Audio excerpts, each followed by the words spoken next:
wisdom, inherited from my father. My body's become a prison. My mind blooms, ideas flower, free from prison. Life is sweet and sour, war and serenity, slavery and divinity. They wondering what's gotten into me. I'm not a man or a god, I'm an entity. My ancestors sending me on a victory lap, just trying to be where Nipsey was at. Real recognize real, so I'm tipping my cap. Elevated, but my center's intact. The true saint come around, sinners react. The crusade back in play, and I'm on the attack. Came with the Tommy like Will and Men in Black.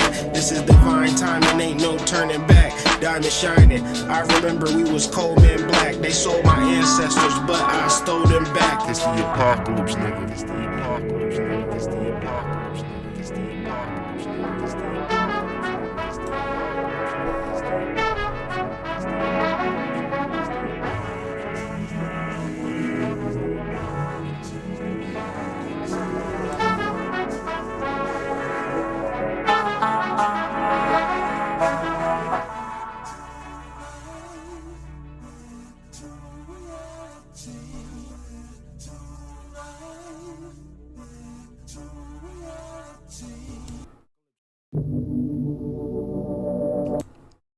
Peace to the family. It's the Hood Mystic representing www.hoodmystic.com. Just want to say thank you for everyone that's joining me. Give it a couple seconds for people to kind of join in, because hopefully we can all be aligned in this message. Can you check the sound? Make sure everything copacetic. And yeah, just want to invite people to check out some books that I put out. And then those books being updated and things of that nature. So if you haven't grabbed them yet, be sure to check out Manipulating the Matrix. And then what we're hoping to do is do a complete relaunch of the book, probably like around July. So if you already purchased the book and you want to get, you want to get a new book, you know what I'm saying? Just be sure to follow me or email me at hoodmystic@gmail.com or join the Slack where you can talk about Manipulating the Matrix. And if you have any questions, because it's a powerful book, it's a powerful understanding, it's a powerful way to manifest. And with developing new technology such as this, it just takes time, Once I have my Manipulating the Matrix story, it's going to be game over, but we still in the formulation and formation of, manipulating our matrix to our desire and knowing exactly how to do that. Another book that I got, How to Read Natal Charts Easily and Effectively, that is more of a workbook of understanding your birth chart.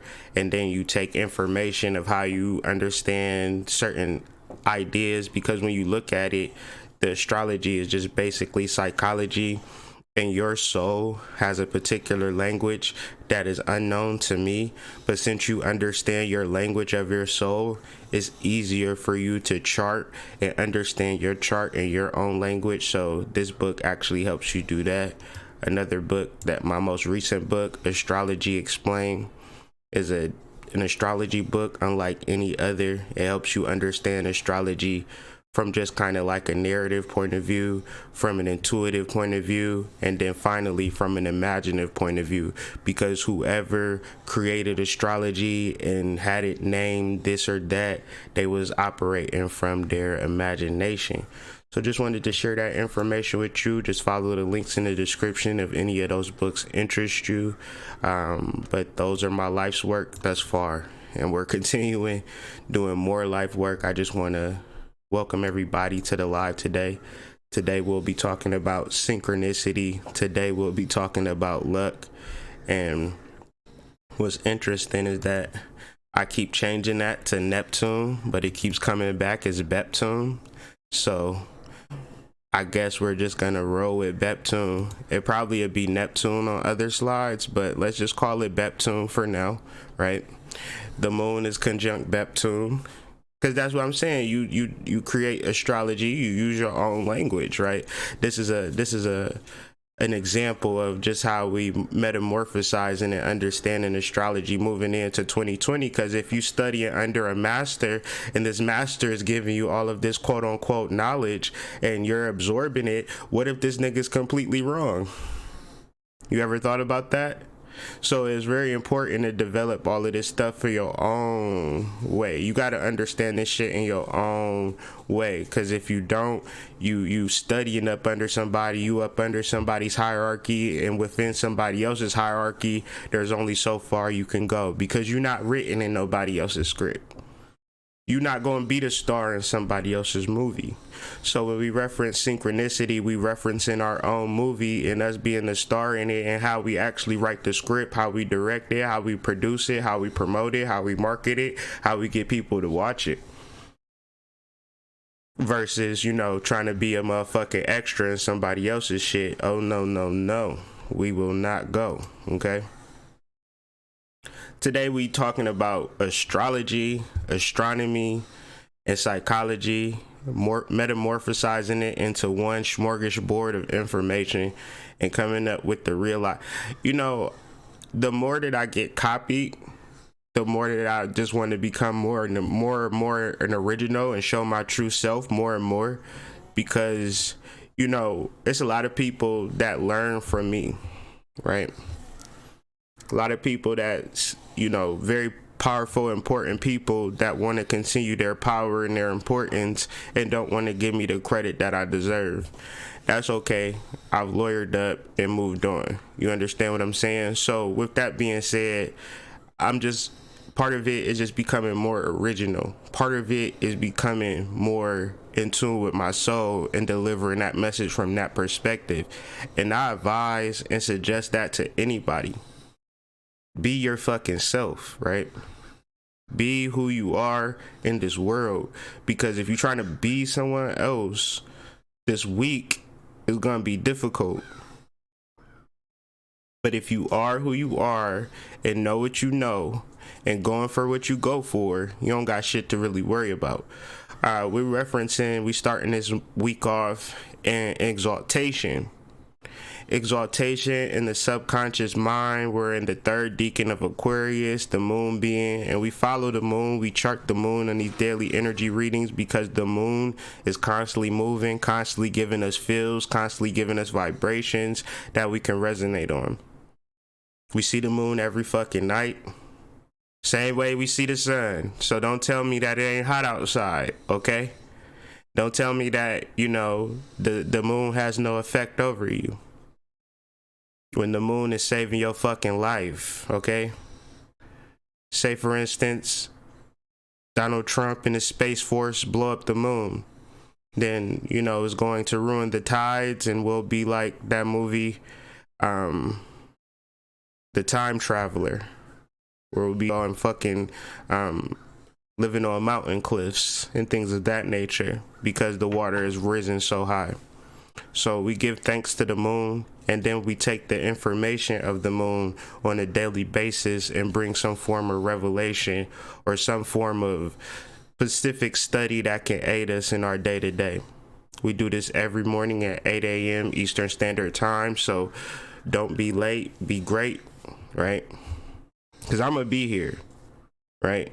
Just like your goddamn news program. I'm going to be here. Don't be like, damn, I'm late. I didn't even know you was going live. What time? Yeah, it's so look, the moon conjunct. I said the moon conjunct the moon. I was all types of crazy last night. The moon is conjunct Neptune, and this transit, but literally it is the moon conjunct the moon because the third decan of Aquarius is ruled by the moon, right? Neptune is an inflection of the moon. It's a vibration of the moon, just a higher octave of the moon. And these two planets being conjunct is like the same energy being conjunct each other, just the lower vibration and the higher vibration becoming one. And so to understand what to do with this vibration, because intuition is not intuition if it doesn't follow an action. So many people have intuitive flashes, intuitive sparks, but do nothing behind it. So that's that, right?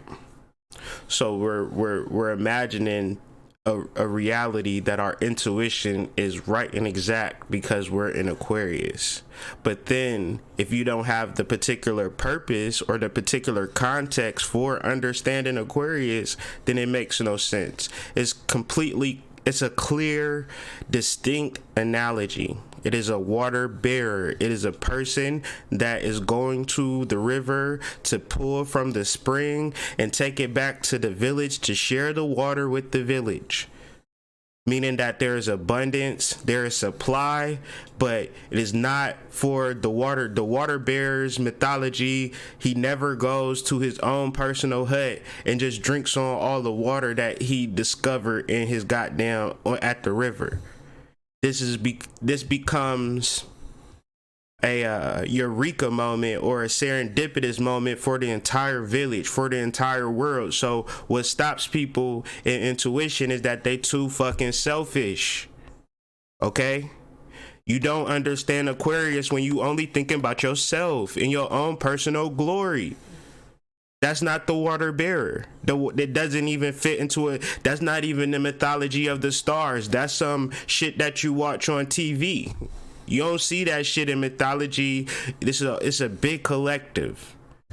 It's a big, huge collective. So it's never a point where a person in mythology will look at a person and say, you're an Aries or you're a Scorpio. They factored in all of the celestial combinations and came up with a particular sum of the equation. So when people say I'm a Scorpio, so I'm like this, that's cringe. That's cringe. That's like saying your mama is cute or something like that. Yeah, that's nasty. What you mean my mama cute? Don't be looking at my mama like that. Like that's the level of it to me. Like, you said you a what?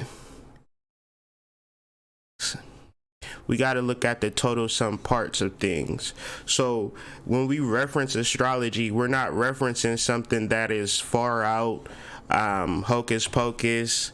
This is some crazy shit, hood mystic. What are you talking about? We're referencing the simple idea of agriculture. That's the simple mathematical function for astrology, is simply to maintain agriculture. Why is agriculture important? Because agriculture will allow you to support your family throughout the winter time.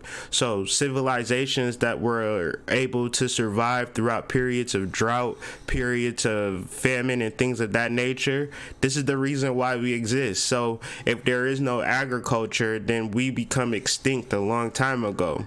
But the ability to save and store food is what allows us to be an advanced species in this particular moment. So since we're not all farmers, we can still utilize the modality of agriculture when we set our intentions and then nurture and cultivate those intentions into manifestations. Moving into a new moon, we are setting the intentions. We are prepping for our spring planting. This is very simple stuff. If you want to make it complicated, go ahead and listen to all these weirdos on YouTube who referencing, shit that don't have no real viable connection to the actual stars, but more or less in their own head, in their own mind, and addicted to their own following, right? Addicted to their own viewership and things of that nature, addicted to their own financial income that they get for particular viewerships. I keep it real with y'all. I get a check from YouTube like $100 every 3 months. So if they shut this YouTube down, I'ma still be me. You understand what I'm saying? This don't make or break me. This is all for the love.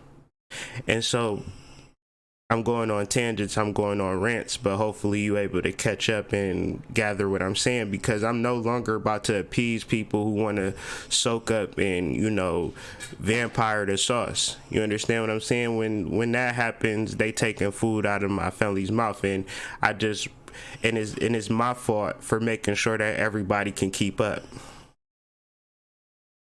See, the reality is that sometimes you're supposed to get left. Sometimes you got to realize that it's not about having everybody vibe with you. Sometimes it's having a small circle that can vibe with you, and that small circle taking it to levels and heights that you never reached before, as opposed to a whole bunch of nothingness and me isolating myself. So getting back to the actual factual of the conversation, we're dealing with planting things and watching them grow into manifestation. So to a person who's looking at this from the outside, we really into our magic bag, right? We really lucky as shit. Like, look at all that abundance that he's doing. Like, he's making all of this shit appear out of nothing, out of thin air. Like, what in the hell? What kind of voodoo magic are you on? And the motherfucker's like, I'm just planting seeds and watering them and making sure the pests is out of my garden. What is you doing? Why is you watching me plant my seeds in my garden anyway? Shouldn't you be maintaining your garden? Oh, that struck a nerve, right? That struck a nerve. Too busy worried about somebody else's garden and not maintaining your own garden. And so that becomes a whole entire issue going into 2020. Being nosy as fuck, right? Blocking all of your blessings because you can't focus in on your shit, right? Because whatever somebody else is doing outside of you, just taking all of your attention and all of your importance. If that's the case, then somebody doing a real deal spell on you, because it's not about what people can do for you, it's what you can do for them as we move into this Aquarian age. And if that is your focus, then you don't have nothing to worry about. What the problem is, if you just worried about what somebody going to do for you, or you worried about what you could do for yourself and yourself only. You put yourself into a real live pickle of isolation, and ain't no human being supposed to be in a space of isolation. The mere fact of me talking gives me a vibration that I can't really recreate through not talking. You either doing it or not doing it. So that's kind of where we're at with understanding the symbol of the horseshoe. Because when I was doing the artwork for the horseshoe, my wife was like, well, that looks like a yoni. We was looking at a particular picture, so I did some editing and things of that nature, and I was like, okay, that makes a lot of sense, because when you reference your luck, something happens internally in your body that you can't even manipulate, and that's the secretion of bodily fluids, or the hardening of the male member. These things happen almost unbeknownst to our conscious mind, and if we're able to engage in them in a relatable, happily honest way, that would be some real law of attraction shit. It don't get no better than that, to make love to the person that you want to make love to. That's the ultimate. So that's luck, okay? Everything else beyond that is like kind of folly and kind of like, buy in your time until you get to that point where you're able to make love to the person that you want to make love to. So if you are making love to the person you want to make love to, what else do you want? You gonna fixate and focus on things and not appreciate the actual luck that you are experiencing and the actual power that comes beyond that? The water bearer in Aquarius does speak to sexual energy, and that being primary to increasing your vibration, as opposed to shit that don't increase your vibration. It just don't reach the level of contentment, vibration, and satisfaction. So when you setting your life up and dealing with your electromagnetic energy, and you want money, and you want a nice house, and you want this and you want that, but you're not attracting love and passion and ecstasy, what are you doing? What are you doing? Does that make sense, or do I sound too crass? It makes sense. What are you doing? I want to be in love with I don't want to be in love with my wife. I am in love with my wife. And so from that point, I just give to people. because I'm satisfied in my relationship gives me the protection, the prosperity, the love, the centeredness, the groundedness that, you know, is normal. It's like having two hands or something like that. You wouldn't fault me for having two hands. You wouldn't look at that person like, damn, you out here really picking up shit with both of your hands, bro. Like, why is you doing that? Why is you rubbing that in my face that you got two hands? It's like, nigga, I'm supposed to have two hands. I'm supposed to be in a wedded bliss with my wife. What the hell's wrong with you? Why are you so mind controlled and so outside of the actual normalcy of falling in fucking love and staying there and sustaining it like my grandmother and grandfather and my great grandmother and grandfather and my great great grandmother and grandfather? Like, how am I so fucking different? We all got family trees and things of that nature. Don't be tricked out of that either. So it's a vibe when you reference in Moon conjunct Neptune, and it's a deeper vibe because we're just moving along. We're moving along and we're vibrating at a higher frequency than most, and we give thanks for that, and we, you know, love the fact that our ancestors and guardian angels are present in this present moment and allowing us to kind of, you know, supersede this fuck shit of humanity, man. You know what I'm saying? It's a lot of drought, but the spirit and the soul and the actual connection to the ancestor provides us with so much abundance. But the reality is, if I'm the only person, if Dream the only person, if Mook the only person, if all of these particular people ain't deciding to give back water to the village, then we all suffer from a particular drought. It don't take everybody to go gather water from the river and bring it back to the village. It takes some of us, though. We need more troops. We need more troops, and it don't have to be on YouTube. It could be in your own personal way. But this celestial energy, this spiritual energy is for the village. But people like to take this energy and take it to the crib and feast on it in their own home. That ain't doing shit, bro. That ain't doing shit. And that's a vibe. That's a level. But don't try to stay in that level for the whole time. Your whole healthy existence, your whole positive existence only exists when you sharing love to somebody through conversation, and that person coming back to you like, oh, I feel you. This is what I think about that. And, you know, let's talk some more and let's speak to each other in truth. You can't manipulate that. You can't fake that. You can't, you know, go around it or supersede it, nor is it the conversation of just, hey, how the weather like today? Oh, yep, that's what's up. That ain't the conversation that I'm talking about either. So all of this builds up into synchronicity and creating your own luck, because we're dealing with the actual fixed star. And so when people tell me things and they're trying to like figure stuff out, like, okay, the vibe is completely different and I don't know how to really adjust to it or whatever the case may be.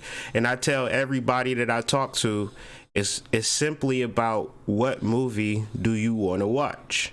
Do you want to watch Pretty Woman and be out here tricking? Okay. Do you want to watch Boys in the Hood and be out here gangbanging?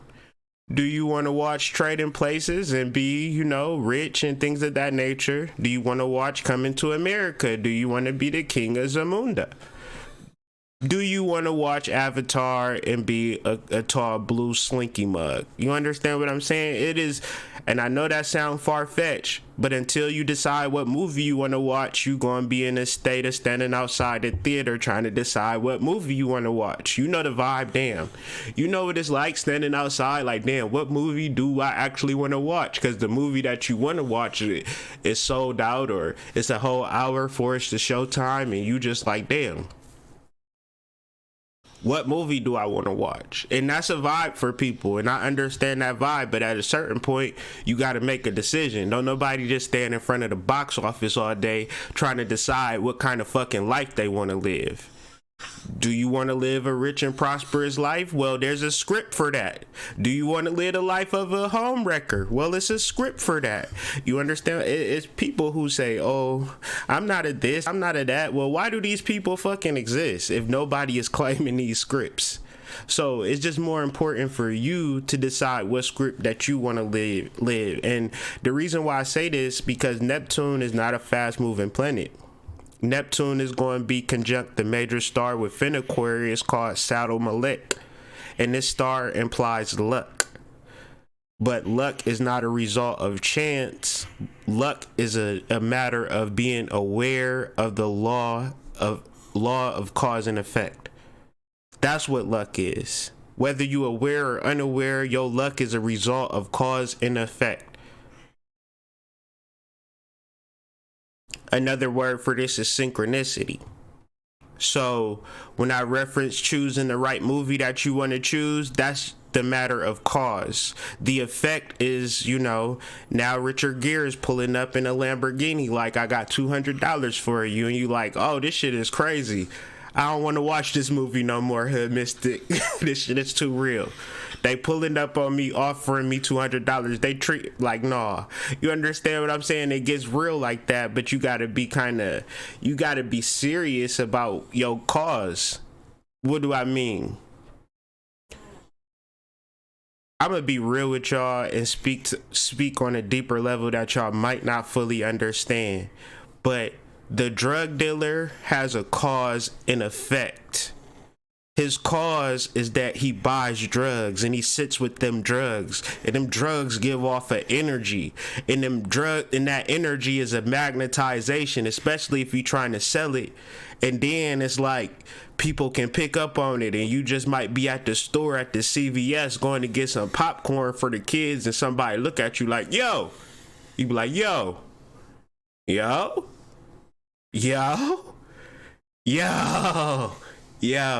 let me get your number, all right? And nobody said nothing but yo, and it's just like, that's the drug dealer cause and effect.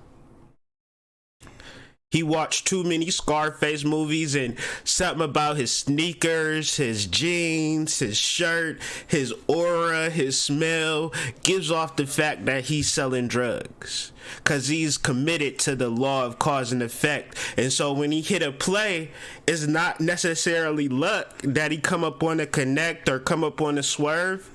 He done did so much law of cause and effect to prepare for that drug sale that it's just simply synchronicity. So to the observer, and this is from a person who sold drugs, unfortunately, law of statute of limitations and all of that, but certain things just tend to happen when you in that arena. But say for instance me now, my law and cause effect is different. When I pull up to CVS to go get a pacifier or something of that effect and things of that nature, ain't nobody looking at me like nothing but a dad, because that's my cause and effect. I'm more focused in raising my family. So the situations that I used to attract, they don't even attract me no more. The people that used to like me can't even like me no more, because I've changed my movie. Hope that makes fucking sense, bro, because it might seem like it's somebody against you and something that's holding you back, and you got bad luck. You watching that goddamn bad luck ass movie. You watching How to Have Bad Luck all day. You understand what I'm saying? Take the goddamn movie out, because this is VHS. We don't do on demand in the Astro. We only got VHS tapes. We got mad VHS tapes, CDs, tapes, records. We don't know nothing about that digital shit y'all on. Take the movie out the goddamn VCR and put in I have good luck all day. I have a wonderful sex life. I've married my prince. Whatever fucking movie it is, but then you are the director, the producer, and the star. So you got to study your script, you got to have the resources, and you got to direct other people in there, because other people within your movie, if they not a part of it, they will fuck up the whole shit. And you out here trying to win an Oscar. So cut. You out of here. Let's get another actor in pronto. See, this is a love story, and you turn it into a tragedy, and we can't have those vibrations. Cut. Stage exit left. Thank you. Raul. Have you been studying? You got, cause for real, you gotta have actors and fucking understudies. You feel me? Cause at a moment's notice, they might mess up, and you gotta be like, cut. Understudy, step in. This person is not taking their job seriously. You gotta be director, producer, and actor of your movie. So this actual conjunction of Neptune and Saturn Malik, which is known as the star of luck. Luck is the rule, right? Synchronicity is the rule because Neptune don't move fast. And Neptune is sitting right on it. Like, you ever had a girl sit on your lap? When she sit on that thing, not to be gross, but I'm just saying that's what Neptune is straddling. It is straddling Saturn Malek. So if you look at Neptune, then you see that star that's right under it. That's Saturn Malek. So that's the vibes. That is the vibes. That's the higher octave of this shit. So where it's confusing, hope you niggas is not confused no more. I hope it gets to a point where, okay, I'm watching this movie, but I'm in control of the movie, so let me cut off this movie. But then again, whatever movie I choose, I gotta produce it. So do I have enough resources? You want to be a goddamn NBA player? We not okay. Do you got enough resources? Are you tall enough? Do you got skills? Because I'm not saying that you can't make it to the NBA, but make sure you got enough resources, make sure you able to direct it, and then make sure you follow the script. How many jump shots is you shooting a day? 1,000 at least 1,000. Okay, you following the script, you engaged in your movie, it's going to work out for you then. So it got to be a form of realism to it, is basically what I'm trying to say. And if realism is attached to spiritual work, then we understand that anything is possible. Synchronicity is an inexplicable and profoundly meaningful coincidence that stirs the soul and offers a glimpse of one's destiny. Another word for saying that is, damn, you got good ass luck. And another way to tap into it is through intuition. Because intuition, you know it's intuition when it don't make no sense. But if you program to go to work and be in a particular environment where there's no particular variables, see, that's the real thing about work that it does. And if you got a job that's hella variable, like you ain't locked down, like you delivering or you driving, that ain't necessarily quote unquote work, because you still got the play of intuition. Like, shit can still happen. But if you in a cubicle, you just locked into a particular environment, ain't but so much can happen. They might come in with pizza or some shit, you feel what I'm saying? Oh, they brought some food. But other than that, it keeps you in a particular place where intuition cannot live. And that's the whole purpose of these jobs. That's the whole purpose of these environments. They don't give a fuck about what they making or how much they paying you. All of that is irrelevant. If they can get human beings to not be intuitive at a mass level, they create these downtowns and these environments where people just go into these buildings and just shut their shit off. That's the whole point. That's the whole purpose. So when you not in those environments, you up your power level a little bit. That's why they gonna make you feel guilty. The unemployment rate is rather low. Why don't you get your lazy ass up and get a job? You know, it's the economy is going bad. People aren't going to work anymore. You know what I'm saying? Make you feel in a certain type of way. You know, from a mass level, from a mass programming level. But when we step out of those environments, not to say we stop working, we just do Uber or something like that, or get in a truck or something like that, or do something where we on the move or we on the go. We seeing different things. I've been talking to a lot of male ladies lately and things of that nature. I think more related to the Amazon thing, which is great because you making money, but you also seeing the world. If you can put yourself in a space where you seeing the world and you aware and present, then you'll never even know that you at work unless you delivering a package. But that ain't shit. You have the particular binaural beats playing in your ears and things of that nature, really staying in tune. That's not really work. So I say all of that to say, whatever you doing throughout your day that is not regular or routine, like you outside, you able to tap into synchronicity at all times, because intuition will tell you, do this, do that, move here, move there, do this, go here, go there, and follow those intuitions, creating more of a synchronistic environment for you. If you just going on a regular pavement of synapses and doing the same old thing, you outside of it. So luck is a matter of law of cause and effect. Another way of explaining that is saying, like, if you steal something, you go to jail. That's a law, right? But it don't matter unless we engage with it. Like, the law of theft don't matter unless I'm going to the store and stealing something. Meaning it don't apply to me unless I'm stealing something. The law of cause effect, the law of synchronicity, the law of luck don't apply unless you are putting soil into it, putting seed into it, claiming your luck, claiming your synchronicity, recognizing how lucky you are, actually hoping to desire a particular effect by putting the cause in, like planting the seed for something and then hoping for that initial manifestation through nurturing and things of that nature.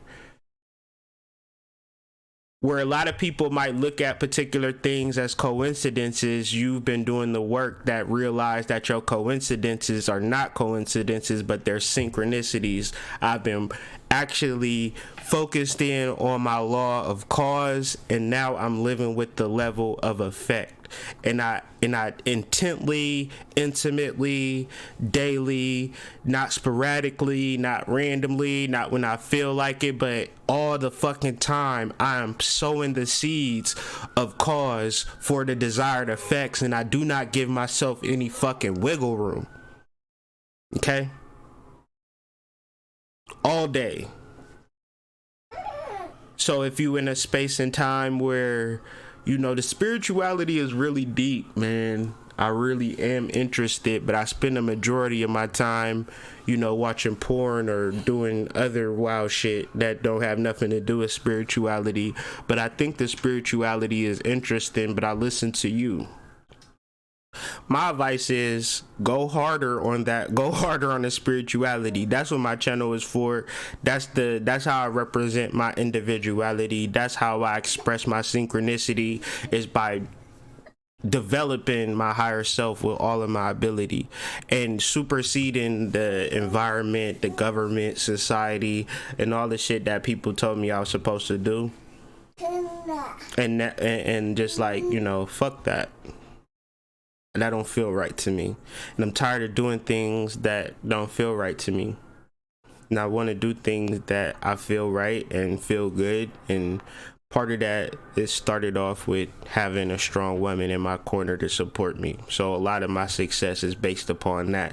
So when it comes to creating your own luck, not having a supportive partner is not the end of the world, and that partner don't have to necessarily be sexual or relationship wise, but just having a best friend, or, you know, a close business partner and things of that nature that you doing work with. It could be somebody that you work with on the job well and things of that nature, a co-driver or whatever, but somebody that has your back 100%, that allows you to be, you know, your best self moving forward. So I created a list of some tips for creating your own luck throughout the day.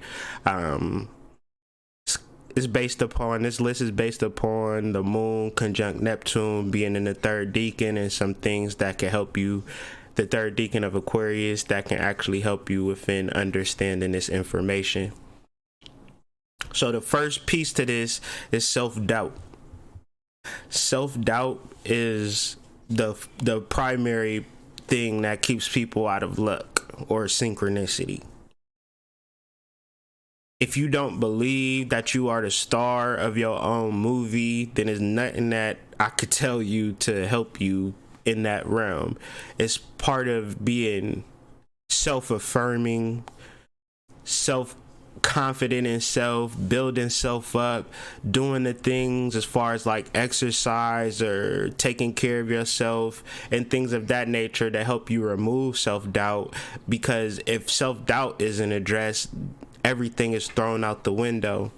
It's hard for information to really progress or move forward because there's something that's blocking you, and that something that's blocking you is yourself and your limiting views of self, which is also found in the ego, because the ego views himself as singular, and when you look at yourself as spiritual, that's something more holistic. There's many different lifetimes and many different experiences that's associated with the self, and self becomes more expansive, self becomes more positive, self becomes more powerful when you look at self from the spiritual perspective. When you look at self from the ego, there's nothing that I can tell you. You at the wrong channel. There's nothing here for you. So moving on, distractions take you out of synchronicity. Being focused is always you in synchronicity. So whatever you tend to focus on is always a synchronistic experience. The problem is distractions are always there, and distractions are there for the 2020 age based upon social media. Social media is one of those things that are, really the shit. Like, you know what I'm saying? Like, that's really the shit that's distracting people and taking us out of synchronicity. Whenever you can find yourself being focused and being focused in wherever it is, that's a synchronistic value, because you got to look at this thing as a journey, and there's a lot of different ways and different things that you have to learn.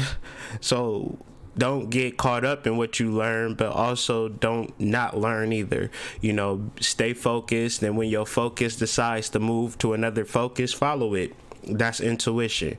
When negative thoughts take over your mind, do something positive, because negative thoughts are motivators to do better. A lot of people hate their negative thoughts. A lot of people feel like their negative thoughts are something that they should be ashamed of. But generally, those negative thoughts are saying, get up off your ass. Stop feeling sorry for yourself.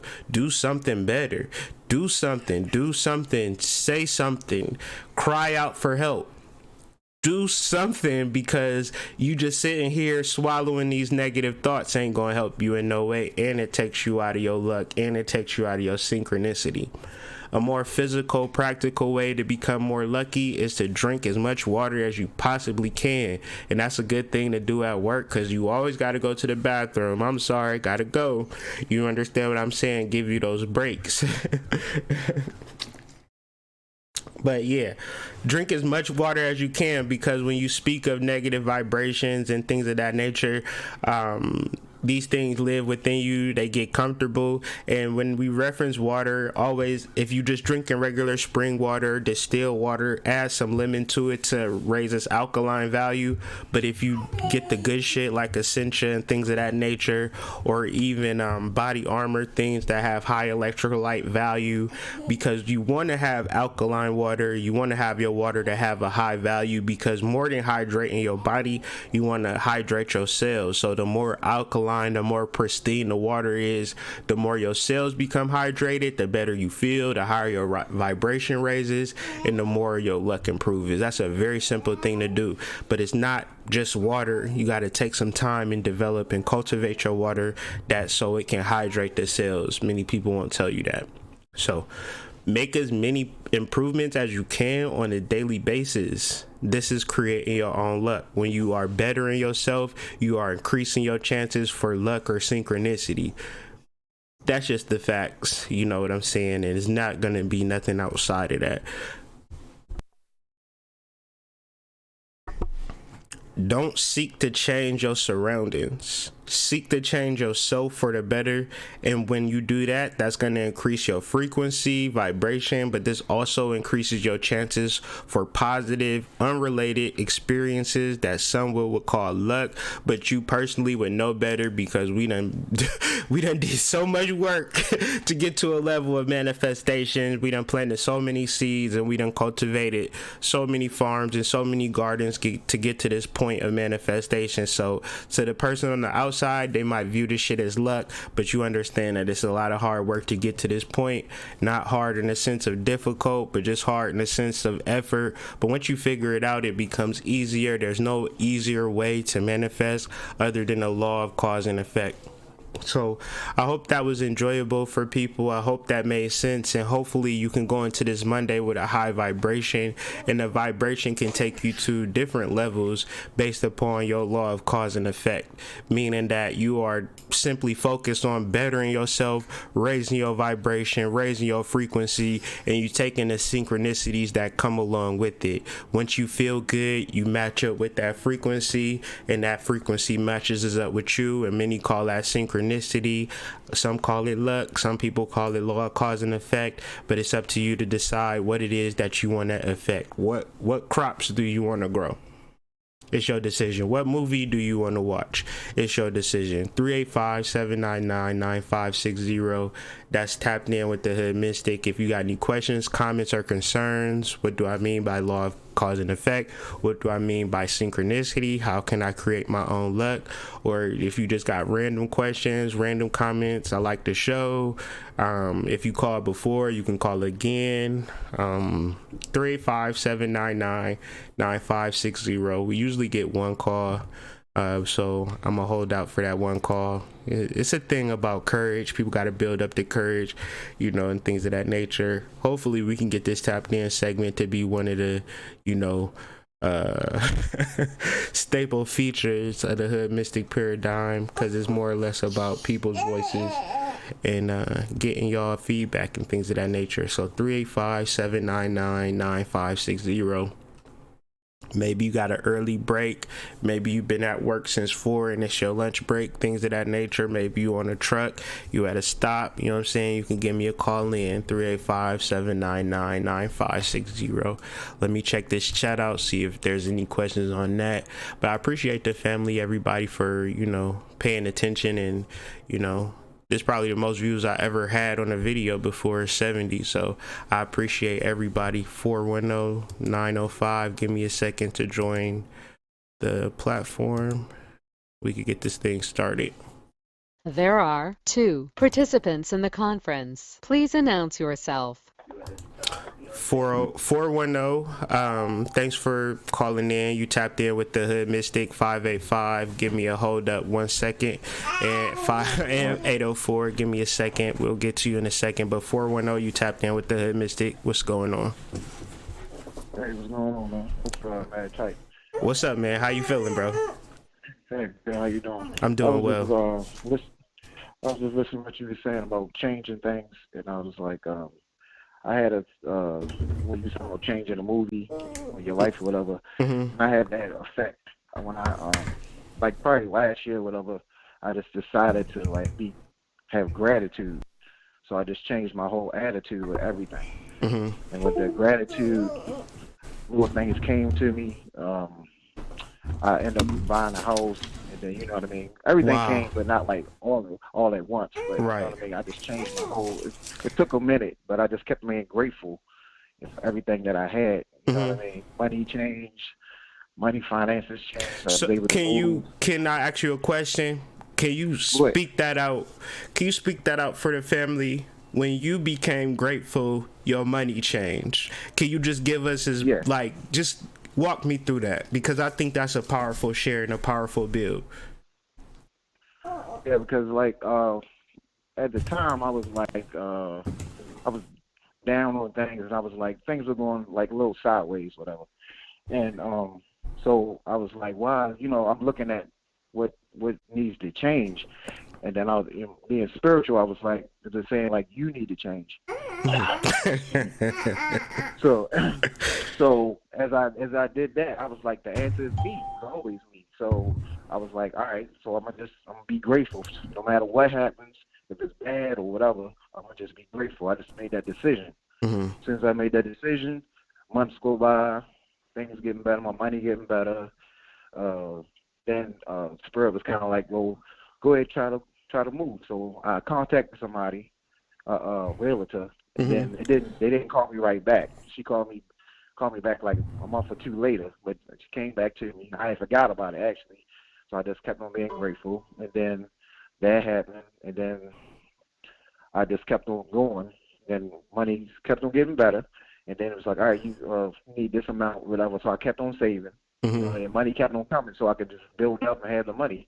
It was becoming so good that I could pay my bills like in the beginning of the month, and then I just save the rest of it. So it was that good. You know what I mean? So it was happening like that. So I'm still good now. Like I don't get down. You know what I mean? And you stay in the realm of gratitude. Yeah.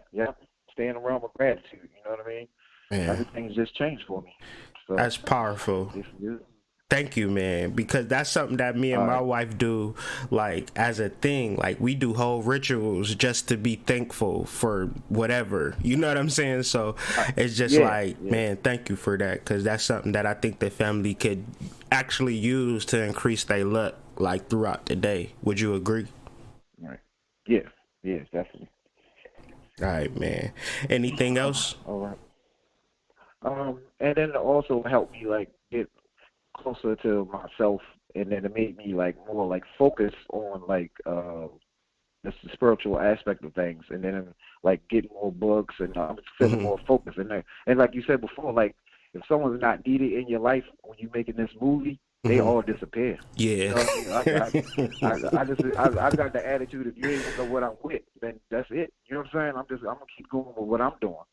You know what I mean? So that's basically what it is. Yeah, man. Mad Titan. Where are you calling out of? Like the state? Baltimore? All right, man. Maryland, getting busy, man. I appreciate you, bro, because I know I done seen like Baltimore downtown. That's a whole different type of jungle. Yeah, definitely.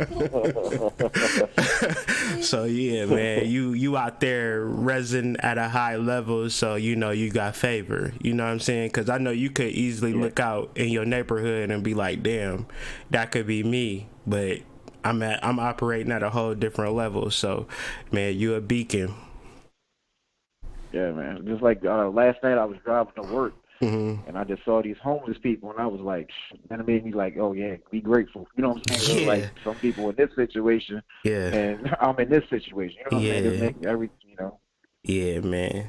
Thank you for that, bro, and thank you for your call in. Be sure and thank you for your donation too. I appreciate that. Just want to say that. All right, no problem. Thank you. All right, no problem, man. Thank you. I appreciate you, bro. Thank you, man. All right. Have a good day. All right. 804, you tapped in with the Mystic. What's going on?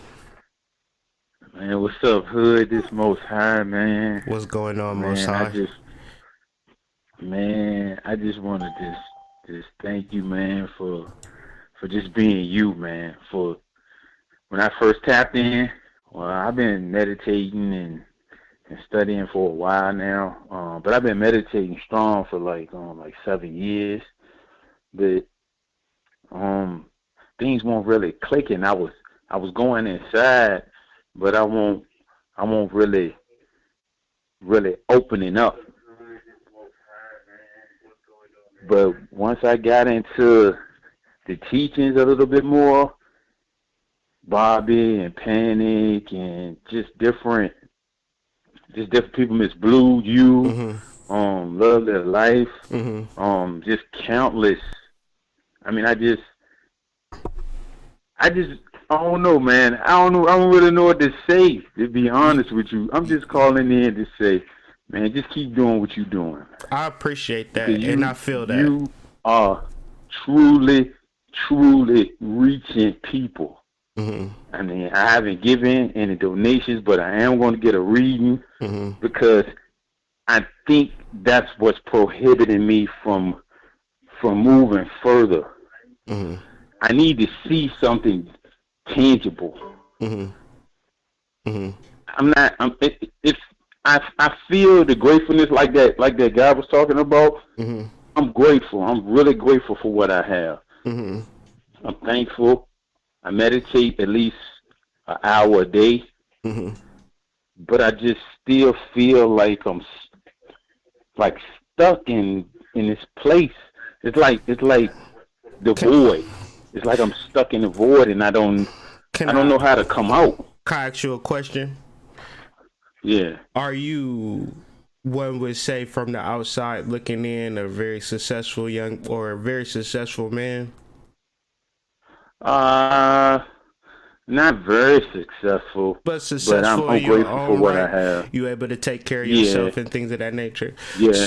So that's a level of understanding. But then I think, and probably talking to me, and probably through like maybe like a 20-minute reading or something, we can get beyond that level of understanding. Because I think once we take care of ourselves, we kind of settle, especially men, we kind of settle in that space of taking care of ourselves.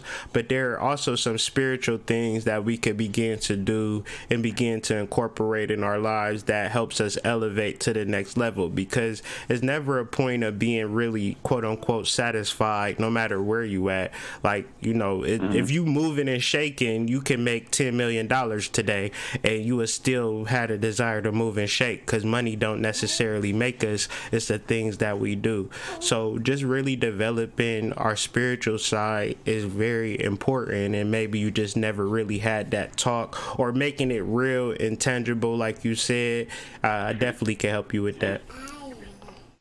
Oh, well, yeah. I mean, most definitely. You know, I appreciate that knowledge, man. You know, I looked at Love Live Life yesterday when you and Band Clap was on there. Man, it just made me feel so. I just felt a vision, man. I mean, like, the things that I have seen inside of myself, and the things that I have, where I have came from, I've done, like, I mean, the magic, I'm doing magic without even knowing that I'm doing magic. Right. Like, right, and that's the goal. And you seem as though like a form of like a magician of some form, or a shaman of some form, and shamanism might be a part of like your life path, but you're not fully engaging in the shamanism. So no matter how successful you become, that shamanism is going to still exist. So really working on the things like getting back into nature, or developing your totems and things of that nature, and really communing with the nature spirits, because I feel like you got a real strong connection to nature, and a real strong connection to bring that up and out of you. But the actual fact that you're not doing it might seem like I'm coming off far-fetched or something like that. So it's important.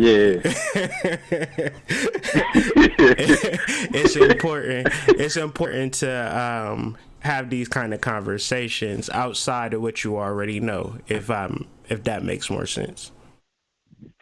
Yeah, that makes a lot of sense. Like last week, I was in the tub, and I had lit a candle, and I'm just sitting in the tub, and you know, they always say your imagination, because I don't have an altar.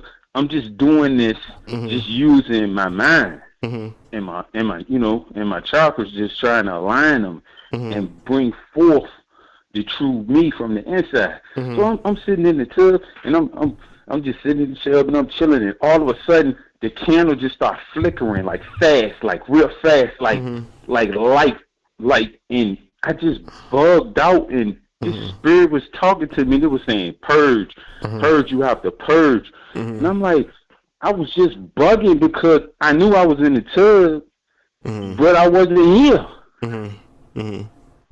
Yeah, and these things happen a lot, man. That's pretty much normal, because even within this video, it's a level of purging, it's a level of increasing your water intake with the purpose of flushing your system out.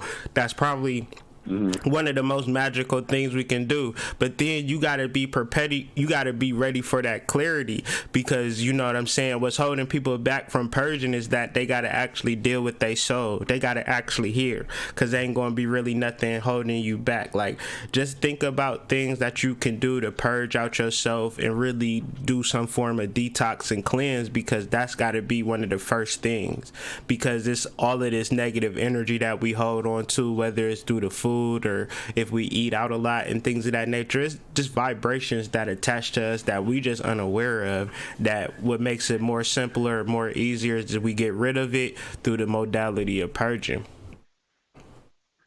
Okay. So think about that, and always, you know, spend time out in nature. That's really your zone, because I think spirits want to talk to you, and I think you can kind of hear them. I think you carry like a resonance of clairvoyance or some sort, or clairvoyance, and that could be bothersome. That could be bothersome and lead to like alcohol or drug usage. But the idea is that you don't want to suppress those things. You want to let those things kind of speak to you, and you be in sound mind and body to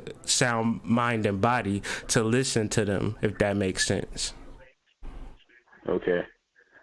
Yeah, because I've seen some crazy things in my mind. Yeah. But it's not crazy. Like, it's not like, crazy. Yeah, it's not crazy though, because it didn't feel bad. Like, I was asking my higher self to show me my chaos being and my shadow. And when I was looking at these deities and these gods and these spirits and ancestors within myself, I was like, wow, this looks crazy, but it felt good. It didn't feel like bad. It felt good. Yeah. You know, you're looking at something that doesn't look like good, but it feels good. So I was like, it's got to be something to what I'm doing. It is. It is. Be sure to take it seriously moving into 2020. And the way that you take it seriously is by clearing out your body as much as you can, purging, you know, drinking 1 gallon to 2 gallons of water a day, making sure that, you know, you flushing out your system if you don't do anything. And because it's going to happen to you naturally, it's going to happen to you automatically. And it's very simple, practical things we could do to do the most spiritual stuff. And very simple as taking a nature walk as well, you understand, and just really taking some vibrations, getting out the house for a little bit. All right. Right. Thank you, good man. I truly appreciate you, man. No problem, man. Blessed, man. Yeah, reach out to me whenever you decide to get the reading. You can do like a 15-minute, 30-minute thing just to kind of, you know, just see what it's about, okay? Okay. All right, man. Have a good day. All right. All right, peace. Peace. 713. I already know who this is. You tapped in with the Hood Mystic. What's going on? Man, Hood, they done turned down my energy with all this damn gratitude and shit. I was about to come on this bitch fight this stuff. But they done turned me down, dog. You know, all this stuff for the judges. I was like, yeah, man, these niggas that's copying our movies, they got us fucked up in this shit. Bro. But I appreciate that from the family, because at the same time, you know, this gratitude, shout out to Mad Titan and the rest of the Chaos family. Like, that gratitude is important. This is an important element in manifesting and just understanding that stuff. But you already know what we talked about offline yesterday. I'm like, damn, I'm telling you, I'm the spook that sat by the door with these motherfuckers. So it's a whole other thing that's happening on the backside. Yeah. But they ain't expect our pineal glands to be open, did they? Man, I say that's what I be saying, dog. Like, see, it's a whole nother ball game we about to run. It's a whole nother play. You talk about a catch-22. Watch, and that's good that you even picked up on that, Hood, because you know, it's important that we do protect, you know, our likeness and all of that stuff, and that energy that we reside in, because, you know, these people just making replays of the movie. Yeah. You see what I'm saying? Yeah, and getting money off of it, and that could be money for our families. right. It don't even have to be money. It's just energy off of it. Exactly. They put power it up. You know what I'm saying? Mm-hmm. So it's that whole thing. But you know, we all right. Shit, I was gonna come on here, but no, it's good though. It's good. See, that's spirit, because spirit trying to relay that we need to, you know, ease back and let this thing work out the way it's supposed to work out, because everything's gonna come to the surface. You see what I'm saying? Yeah. And that's important at the end of the day. Yeah. Yeah, man. But gratitude, man, you know, everything that Hood said, everything he said was on point. You know what I'm saying? Everything. That's how this thing works. Mm-hmm. I used to be a PE teacher for the longest. And Okay. me manipulating that stream of mind started turning things for me. You know what I'm saying? To where Can you explain it? Cause I'd be like third grade comprehension level with certain shit when people start talking. So sometimes I just want to be like, man, what's the whole thought process from being a PE teacher and then using gratitude and how it metamorphosized you? Okay, so look, I used to be a sub before I was a PE teacher. Mm-hmm. This before I was even. This was like when I was semi-conscious. You know, now I'm full-blown throwing out the water. But I was a sub, and I noticed, you know, and I was an athlete or whatever in my district and stuff. So, you know, I knew all the coaches and shit. So I would sub and just do PE.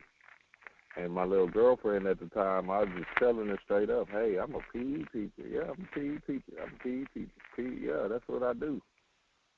And then all of a sudden, opportunities opened up to where I'm looking up, and now I was an actual real PE teacher. You know what I'm saying? So then I was like, wow, that's kind of crazy. So let me see how I can manipulate this stream in the real time, being thankful, being humbled, and all of that. You know what I'm saying? And so I did the same thing. You know what I'm saying? Same energy.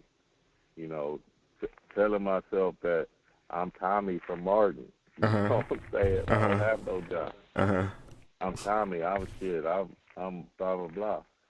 And all of a sudden, things just start to change where you start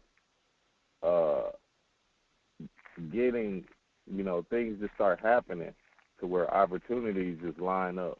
You see what I'm saying? Or a large lump sum of money just fall out the sky for you because, you know, you think it's something that happened or whatever, but it's actually in synchronicity of what you got going on. You feel me? So just like your synchronicity came from you actually saying, I'm Tommy from Martin, I ain't got no job, but I got all of this money, and there wasn't no real clear pathway to that, but because you had that law of cause, your effect was then lump sums of money that you ain't really put no effort into. Am I getting you? You ain't gonna never see the path clearly. It's not gonna be no direct line to this thing. You think you're gonna know how it's gonna play out, but it's not gonna play out the way you see it fit. One thing I noticed is when you actually get into this work and let this human go, this shit becomes like a video game. And you start realizing, oh, okay, this is a video game. You see what I'm saying? This thing is not about chasing goals and shit like that. Right. I think it's more so about chasing your eternity, your eternal self, where you're gonna reside forever. Right. So once you play the game, once you're in the game and start understanding, okay, let me fall in love with this death, then things start to chase you. You see what I'm saying? Yeah, that's the beautiful. Earth starts to chase you to bring you back into this realm, to bring you back into this earth realm, so you can here goes this, here goes that, you know what I'm saying? And you just never know. You be like, wow. Then your ancestors come through hard. Right. You see what I'm saying? Right. Ancestors are a huge key because they gonna come through and bust your ass over the head. You know what I'm saying? And then I ain't gonna even lie to you. Hood. Because you know we was talking about the lifetimes and stuff like that. Yeah. Some of these ancestors die just to propel us to a certain level. Ashe. You feel me? So you know what I mean? We gotta look at this life we got to look at this thing in a vacuum. We can't really look at life and death because they don't really die. They just go to a higher realm. They go on a vacation compared to our everyday work of Earth. Like they be in like a resort for life. You know what I'm saying? Like compared like what death is compared to here. Like they upgrade on our ass and be like stupid. But we thinking. That's what I mean. We thinking this is the heaven or whatever, right? Or whatever, like or whatever. But we're actually being the ones getting played on. Facts. Like, because we put ourselves in this state. True. So, we True. put ourselves in this state of ignorance to be able to perpetuate, to be able to have an adventure. This is an adventure.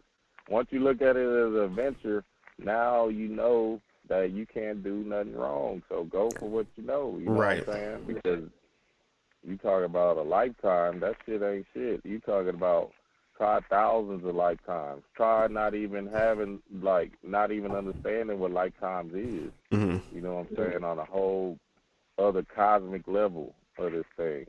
So, right. Yeah, man, it's just deep. Right. Everything you said was on point because you still gotta have the discipline to tame this ego, you know what I'm saying, to tame these human urges. That's why the fasting is important, because when you fast, your emotions come to the surface, and then you start really actually understanding what's actually real. Yeah. You know what I'm saying, what's actually important. Because when you following your hungers and your thirst and your desires, then that's your spirit. Right, that's your soul, that's your bliss. Like chili cheese fries, ice cream cake. You know what I'm saying? Like that's your divinity. Yeah, man. This thing is so, and so that's that. Just do the work, and just stay gratitude up. You know what I'm saying? Take some gratitude showers. You know what I'm saying? Just to be in a space of happiness. That's all the gratitude is just saying, hey, I am good. You know what I'm saying? I am you vibrating from a positive space.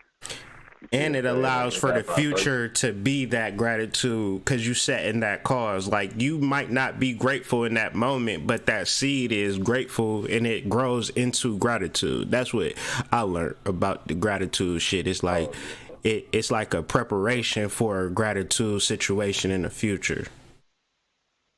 Yes, exactly. Yeah, that's good too because, we get into these funked up moods and stuff like that. Y'all listen to my Grand Rise and Rampage every morning. That shit is what it is. Where is that at? It's changing your vibration. It's on the page. I'm gonna have to post it. Okay. I post it every morning on the little community tab. Okay. Thing is your vibration, so you can wake up and be like, oh, okay, yeah, I am a superhero. I am, blah blah blah. The chaos thing. You see what I'm saying? So. Yeah, because, we need a lot of willpower to do the discipline stuff that you was dropping because, you got to get out of that funked up mood. Even willpower to drink water. You know what I'm saying? People probably still have a problem with that. That shit, you gotta pick yourself up and build that habit. You know what I'm saying? That's important because what I've been doing lately, I've been getting up and after my meditations and all that, I take my little sea moss. I just eat 4 scoops of the sea moss gel, and that's been turning my energy all the way up.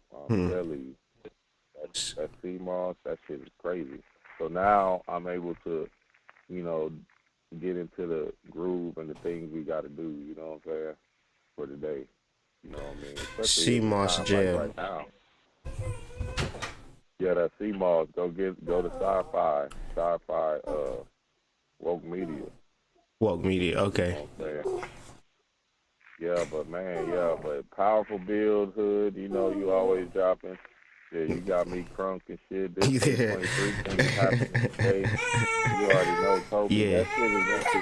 Hey, I'm telling you, that shit is gonna be magic. So you already know what time it is. Yeah, it's definitely a vibe.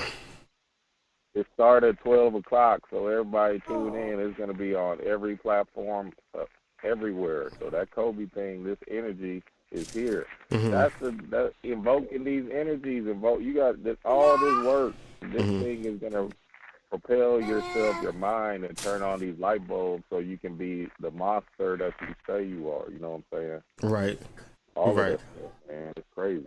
Right, because it's definitely one of these kind of mythological things that, even however you look at it, whether what way angle you view it, it's literally a mythological situation. Like it's like Virgo, the goddess Virgo.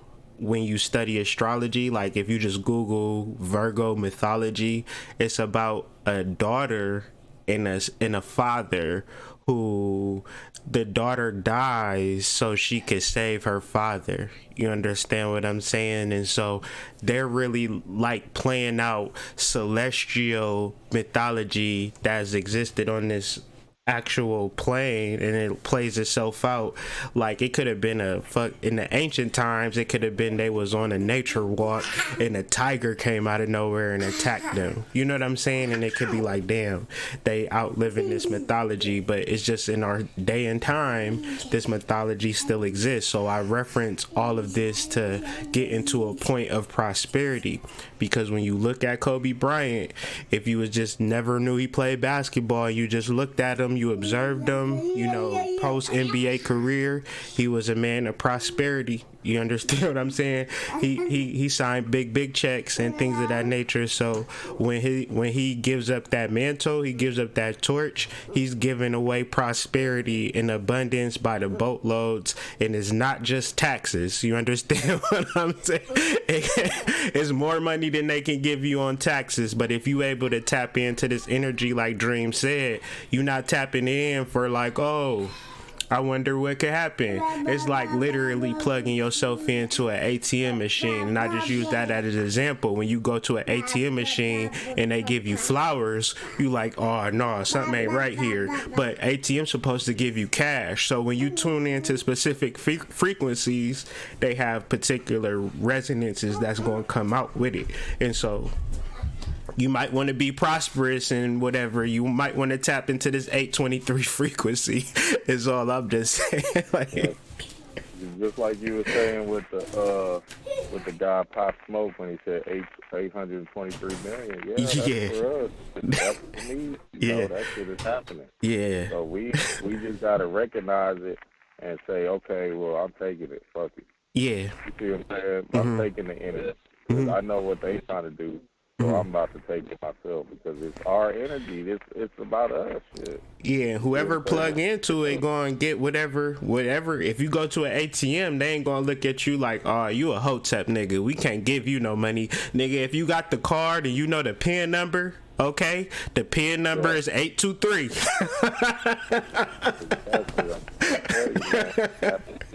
Withdraw. Withdrawal, you know what I'm saying? 13 to the back of the table, so you can tap into this Christ consciousness, coming out of this. You see what I'm saying? That's all this thing is, man. And everything's gonna flourish the way it is, man. Real for it. Yeah, hood, man. Man, no doubt, Dream. Thank you for that share. I love the build, man, every morning, and it's just a powerful thing that the community needs, you know, for that motivation, or just even just to understand, because you dropping a lot, hood. I'm like, damn. And it's just good to hear, you know what I mean? It's like, man, it's just I'm so grateful for it, because it's just magic. Like, wow, okay, yeah, this is what the family needs to hear every morning. We got to figure out how to push this thing to everybody, real, because, man, it go down. I appreciate that, especially from you. You somebody that, you know, keep me motivated and make me feel like, you know what I'm saying, I got a contemporary, you know what I'm saying, like somebody that just really, I wouldn't even say like it's a level thing. It's just like a brotherhood, and it's a brotherhood that maybe we ain't even have no say so in the matter. Spirit was just like, y'all gonna be cool, y'all gonna be brothers, born on the same day. You know what I'm saying? That's one of those things, and it's just like, man, that's spiritual within itself. So it's just one of those things where we move into that gratitude thing. So you saying that just make me, you know what I'm saying, just thankful, you know what I'm saying, that I'm able to just be here in this moment and say what I'm saying. You know, and all I'm saying is we're going to leave it at this. Mm-hmm. You know, with that energy I was riding with when I first came on. Mm-hmm. The truth is stranger than fiction. Peace, man. Yeah, we don't, you know what I'm saying? Don't say no more. Exactly. Man, let's right, link guys, up. Let's link up sometime this week, though, man, for sure. Do something. Oh yeah, you know what time it is. All right, let's talk about this Kobe thing whenever after it's over. Oh yeah, definitely, most definitely. Yeah. All right, bro, I'll hit you up later. I'll video after it because it's a thing, a ritual to this thing. Okay, so, yeah, sure. okay. I'll be tuned in then. All right, peace. All right, peace, bro. 850, thanks for holding. You tapped in with the Head Mystic. Who might I be speaking with? Can you hear me? Yeah, I can hear you. Can you hear me? Yeah, I can hear you. What's King Ace in the group chat? What's up, King Ace? Shit, man, I'm cooling. Good. Shit, I don't really know what to say besides going back to what you said about your intuition and shit. I usually get a lot of intuition about just moving forward in life. Do you act on it? Going back to what I was just about to say, going back to what that other brother was saying, I feel like I'm stuck in this void, and I've really been acting on my intuition lately, even though I usually see, like, from the beginning to the end of how things would go for me and shit. But it just seems like I'm having, I guess, a problem with moving forward and acting on my intuition. I'm not really sure why, but I'm working on the why. Sure. Every day.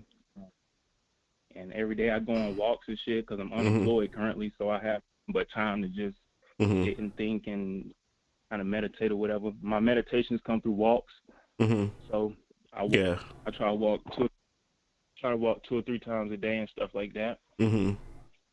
Yeah, I've been there. I definitely been there before and all these. How old are you? About 28, 29?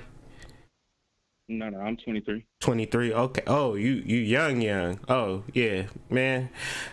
It's a beautiful thing to be 23 years old and listen to a person like me because, you know, if it ever gets to a point where you might feel heavy or something like that, it's always a person like me that can tell you, like, man, you in the prime of your life and you able to really control and manipulate your energy and really think about your life in this particular moment.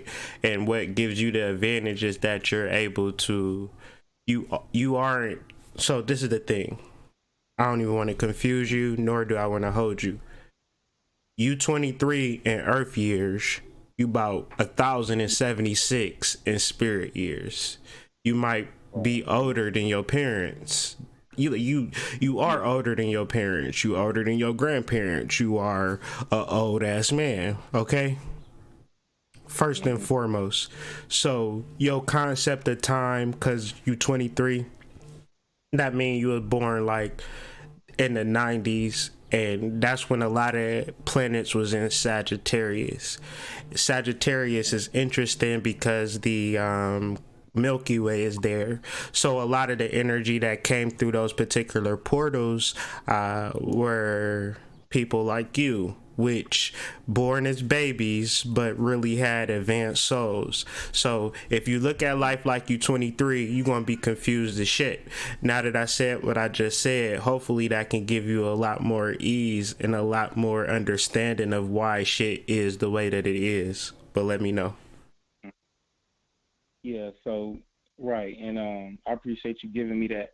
And so the other day I had a complete meltdown, and I was just in my room screaming and yelling and shit, and just asking myself, you know, why am I here and shit like that. And yeah, just had one of those type of moments.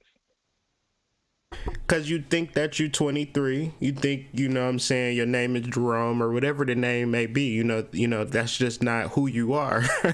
And that if I put on a goddamn mask of a goddamn pig and I said don't do nothing but oink, nigga, just walk around this bitch oinking and, you know what I'm saying, eating slop, you would fucking go crazy at a certain point. You would start yelling, you would start screaming, you would say, I'm not no motherfucking pig.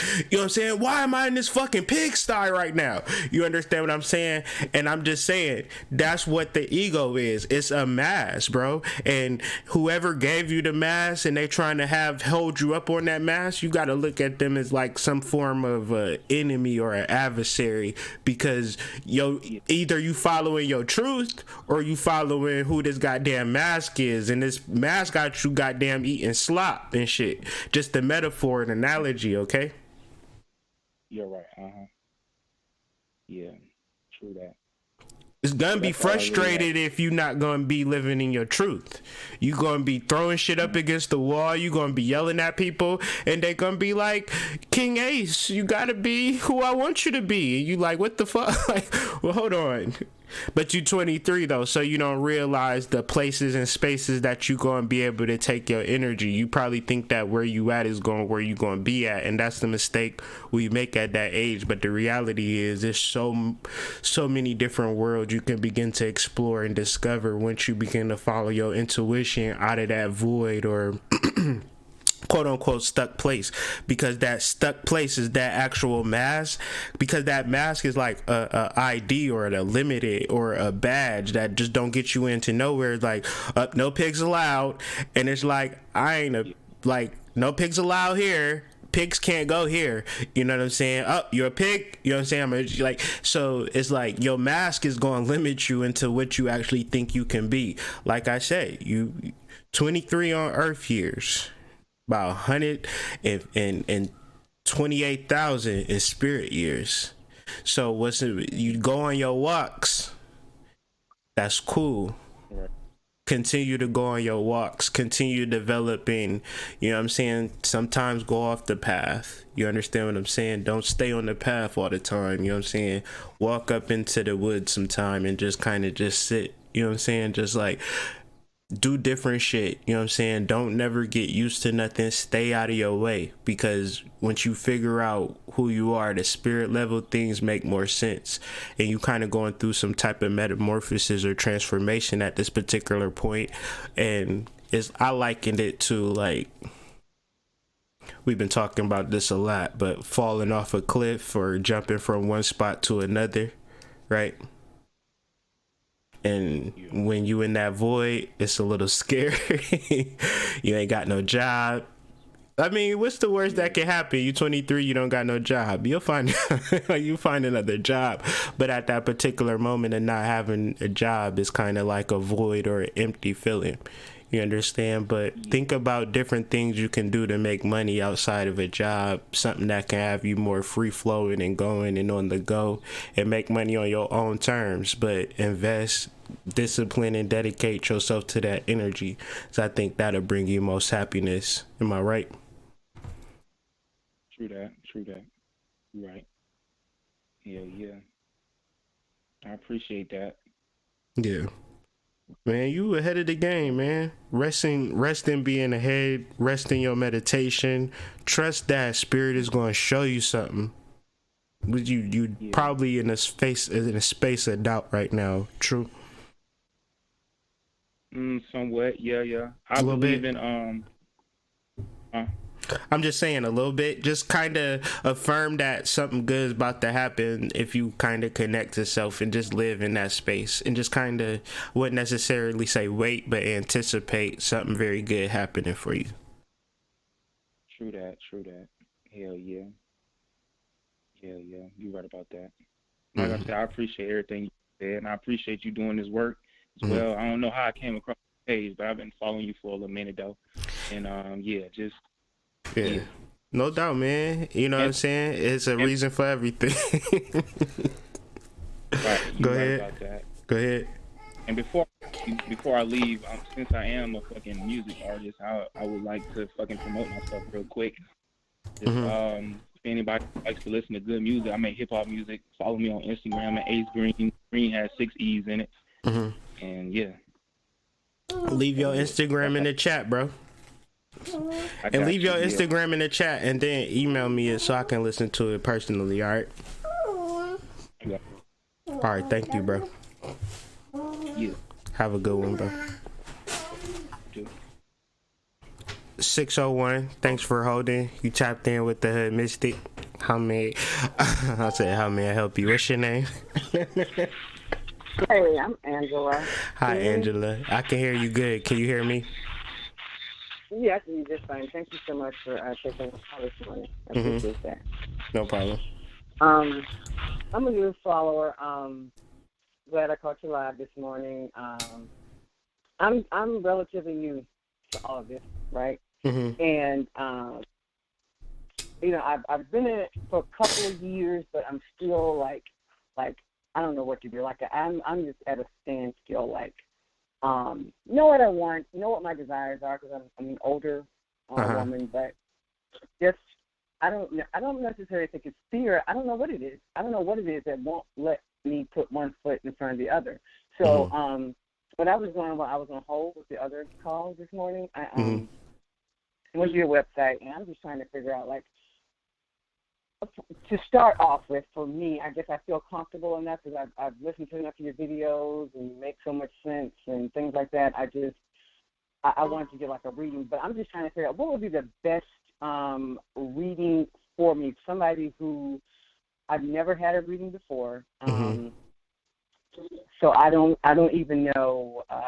I had a friend of mine do like a numerology chart, but I can't read it. I don't understand it. You know, right. The numbers don't mean anything to me. I haven't. So I'm just trying to figure out what would be the best thing for me to even get me started. Because I don't know. I have no idea. Yeah.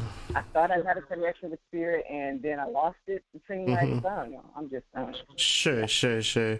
So what it seems like, it's a couple of things. Like first thing is, are you familiar with the term alchemy? Yeah, I'm familiar with it, yeah. Okay, cool. So I would suggest maybe like a 30-minute.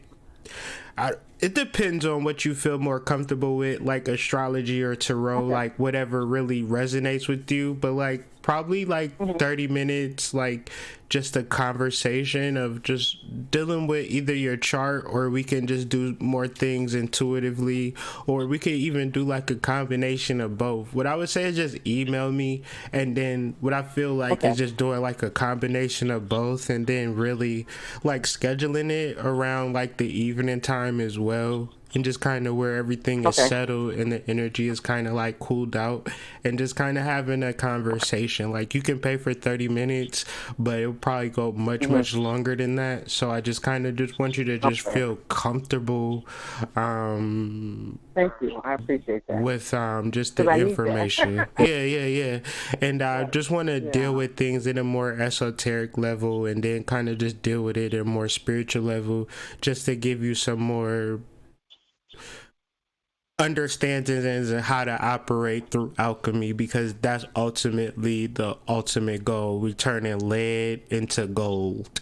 What we're doing is taking our human experience, and then we're refining it and turning it into a more refined existence, and then living more in our truth. Because once we reach a certain age, we've worked a lot to develop a certain life for ourselves, and then we actually achieve that life for ourselves, but realizing that we were it wasn't everything. It could be a little bit disheartening, it could be a little bit displacing, and it can be it could be disheveling. I think the word would be more fitting.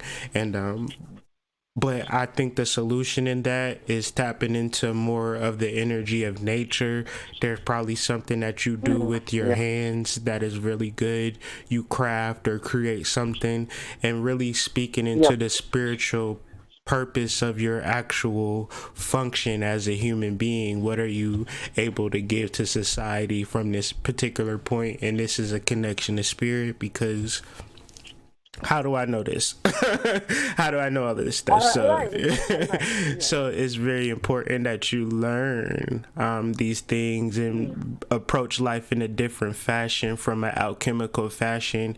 I've accomplished everything that I thought I was supposed to accomplish, but that's not the end of my story. And now it's time to do some different things, and so I can help you in that fashion. So, like, pay for 30. I believe you can. That's why Pay for 30 minutes and we'll talk probably for 2 hours. So. Okay, well, I'll you know what? Because that's just not how I roll. I'm gonna pay for an hour. Sure. You can do whatever you want. You know what I'm saying? Sure. Because I respect you. You know, I respect you a lot for that. Because I'm a voyeur, and so it took me. I just kind of called you on a whim this morning. Sure. Synchronicity. Exactly. It caught me this morning. I was like, let me talk to him about this because I need to know more. So I'm going to definitely email you. I'm about to run out here. I got to go to physical therapy. Oh yeah. So I'm going to email you, and I'm going to set up a time for you. You said this in the evening time, sometime this week. Sometime this week. In the evening time would be, and whatever works for you. But take your time, do everything that you need to do, and you get some time to yourself. You know, send me an email. We can begin a discussion, and we can just work out something favorable. Okay. Thank you so much. Okay. No problem, Angela. I appreciate you. You too. Thanks. No problem. Bye-bye. 530. You tapped in with the Hood Mystic. What's up, Hood Mystic? Chilling, man. I missed most of the show this morning. But man, I just want to say, like, the rest of these people, you know, you're doing a really good service, and it is appreciated. But I have a question. Sure. What do you think? How big of a role does diet play into like a spiritual lifestyle? I would say a large, huge, gigantic role. There we go. I agree. You know, and I think that so. It would be a thing, right? I'm a spiritual person, right? But I drink air freshener juice. And then you're asking me, like, okay, what is the role between air freshener juice and spirituality? And I would tell you, it's huge, because drinking air freshener juice kills you, right? And so not only does it kill you, it destroys your health. And when your health isn't right, who gives a fuck about meditating? I can't even walk, let alone walk in nature, because I'm too tired or I'm too lazy because of the food choices that I'm making. I'm eating as soon as I wake up, you know, but we don't understand that when we eat, our body is like working. So, you know, we're putting in more work on our bodies than we necessarily have to. It's very important to eat as little as possible, you know, because you don't you love your body, you know, you love the earth, right? But you want to eat all day, you don't love the earth. So I think it's extremely important. I feel that people too quickly, when they discover all this information and this more, you know, spiritual path, I feel they run to the books and they run to the YouTube videos so quickly, and they forget the very basics, as, you know, how are you treating yourself? And that diet plays, like you just mentioned, that's a huge role. I just wanted to put that out there to your viewers.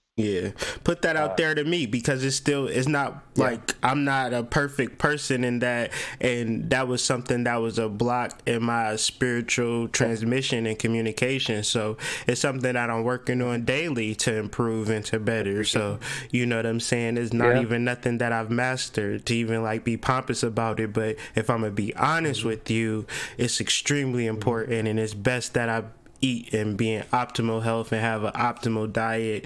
And like, why am I eating meat?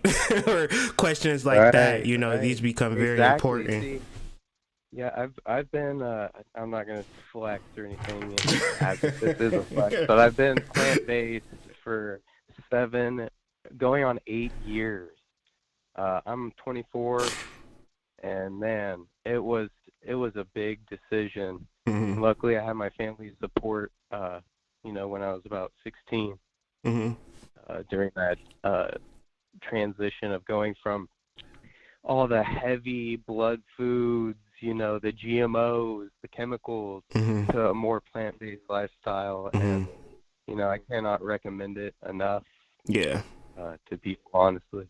Yeah, that's a fact, man. That's a fact. Yeah. Thank you for putting that out there for today, because that's a part of synchronicity. That's a part of creating your own luck, is by living at a high vibratory frequency. Things happen much differently. And getting out of karma. Yeah, getting out of karma of eating a dead ass animal, you know what I'm saying? And not like it was a bad thing, because it's probably one of the reasons that we're alive today is because, animals provided that sustenance. It played a role. However, exactly. Not to the scale that it is today. Yeah, exactly. It's just not. When people look at what happens in those slaughterhouses, man, and they get that feeling inside of them, that's like, oh man, that is wrong. We gotta listen to that feeling, guys. Straight up. Yeah, for sure. And that's karma. And sometimes karma can be ignorant. You know what I'm saying? And ignorance is bliss, but when you listening to this channel, listening to this conversation, now you got to deal with certain things. I'm about to get off this live. Subscriber drops. Yeah, seriously. Hey, one more thing. So I just want to take a note on how you use sidereal. And like all of your astrological calculations, that is just absolutely brilliant. And maybe here's another question: how does one feel drawn to both the Western and sidereal? For example, in Western, I'm a Scorpio, and I do have very, a lover of the occult, that type of like hidden hermit type tarot card, but in sidereal I'm a Libra, and also my moon in sidereal was in Cancer, and man, I am an emotional guy sometimes, and I'm just wondering, how does one feel connected to both systems? Sure. For me, it's like it's not even, it's not, I deal with sidereal in conversations when I'm dealing with like the public, because we can all bear witness. But then when it's personal and more relative to, like, say for instance, I'm studying my own chart, I still identify with Sun in Virgo and Moon in Cancer and Libra rising. The same way if like you was like grown up in a particular environment that wasn't the best environment, they was doing negative things, but like you grown up and you've elevated past that, or whatever the case may be, or even if you're in a particular environment where you can't conduct yourself in the same way that you would, but you still are you still might pull from different references from your past. And not to say that Western astrology is wrong or sidereal astrology is right, but it just has certain resonances and certain values that could always be implemented. So it's never a point to throw away the baby with the bathwater. It's always important to understand that people don't even think about sidereal astrology in no form or fashion. So I would be an idiot if I just said, I'm gonna just be primarily sidereal and forget Western astrology. Even if I want to have a conversation and instead of like sounding like a dick all the time, like, well, actually it's know what I'm saying? Like I wouldn't even want to never be that person. So hey, I've been there, man. When I try explaining some of that shit to people, like how I'm like, I'm a Scorpio in Western, but in sidereal I'm a Libra, and I just get blank stares. So I just always say I'm a Scorpio much, it makes it easier to have conversations with people, right? Yeah, it does. Yeah, it makes it way easier. So would you say we have, all these planets and zodiac signs kind of inside us, like all of them, and that's the because whole if purpose they of say that, astrology. That's the whole purpose of astrology. Like, it's like moving into a home, right? And your living room is Scorpio. So your whole existence of the whole house is just you sitting in your fucking living room. You never go to the dining room. You never go to the kitchen. You never utilize the stairs, the den that's connected to the basement. You never go to your. You know what I'm saying? You got 12 rooms right there, that you could utilize and live in. You know what I'm saying? But if you fixate on your sun sign, then you're simply fixated on one room in the whole entire house. One facet. Facet or one. Such a good analogy. I have not heard that one before, or it put like that. Well, all right, man. I'll get off here. I'll let someone else have their turn. But sure. I appreciate you, and no keep problem. doing what you're doing, man. Yeah, thank you for calling. You're really making a difference, man. So I appreciate that, man. Thank you. I appreciate that for real. Take care, man. You too, man. Peace. Peace. 585. Thanks for holding. You tapped in with the Hood Mystic. What's going on? Hi, Hood Mystic. This is Energy. How are you? I'm doing well. Good to hear from you. I just wanted to say this was an excellent build. Thank you. Friday night, I got in late, and I had to actually leave, but that was one of my favorite builds that you've done thus far. I love the way that you just intricately connect everything, and to me, I'm watching you do an alchemic process by connecting our bodies, you know what I mean, as above, so below, with everything astrological. I just wanted to touch base on what you were saying. I went through a time where I was in a really negative mind state. I actually listen to Rising Rampage every day. I don't even just listen to it in the morning by Dream Rise. I listen to it every time I have a new thought form hit my process, and it's a good one. And I want to actually, take my masculine energy and really turn it into something. But I was just dealing with someone yesterday, and you are so correct. She is very much, she kept saying, I'm happy, but I'm reading the cards and I'm looking at her energy as an empath, and I could see she kept saying, I'm happy. And I'm like, we could say these things to ourselves all we want, but it has to be something that's very genuine from the inside. And halfway through, about 35, she goes, you know what, I'm not happy. I'm not sure how you knew, but I told her, just like you said, right, she wasn't, and as I actually can look at body language. I hit a lot of subconscious. It's not, like you said, not anything necessarily supernatural, but we're using our psyche to interpret people that we're dealing with. And I was like, look, you need to start looking at things instead of what you lost. You need to look at what you can gain. You have to look at the potential of the situation, because you're actually calling in energies that are now becoming attracted to the signature of you having this Plutonian energy, and you're stuck in it, and you're resonating with every low frequency that's hitting you. You're not even letting the other frequencies come in.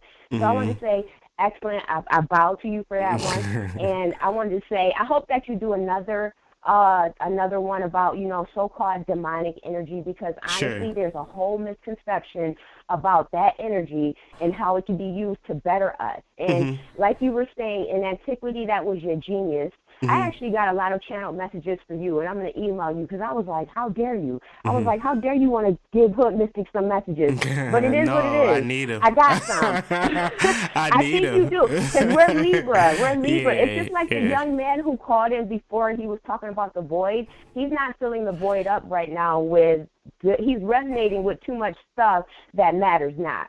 And so I think that young man might benefit from a read with you as well. And again, I'm getting my 60 minutes. But when it comes to the first, I just want to say this, and then I'm going to jump off because I know you have to go. But the first actual one, last week you were talking about energies and how they can't be two things at once. You were saying you can't be the balloon and blow up the balloon at the same time. Yeah. And I always tell people this when it comes to Lucifer, because I'm Venus, so I'm a Taurus sun, so I deal directly with Luciferian energy, which is illumination, it's information. And I always tell them, like, oh, you need to call on Lucifer. And they go, oh, my God, you asked me to call on Satan. And I said, no, you're looking at this the wrong way. These are three different energies at three different times. Lucifer in heaven, Satan during the fall, and the devil on earth or wherever. You know what I mean? Three different stages. But it's like you have to go for what you know and kind of pull that in. I just wanted to call and say that was brilliant. I think what you're doing is brilliant.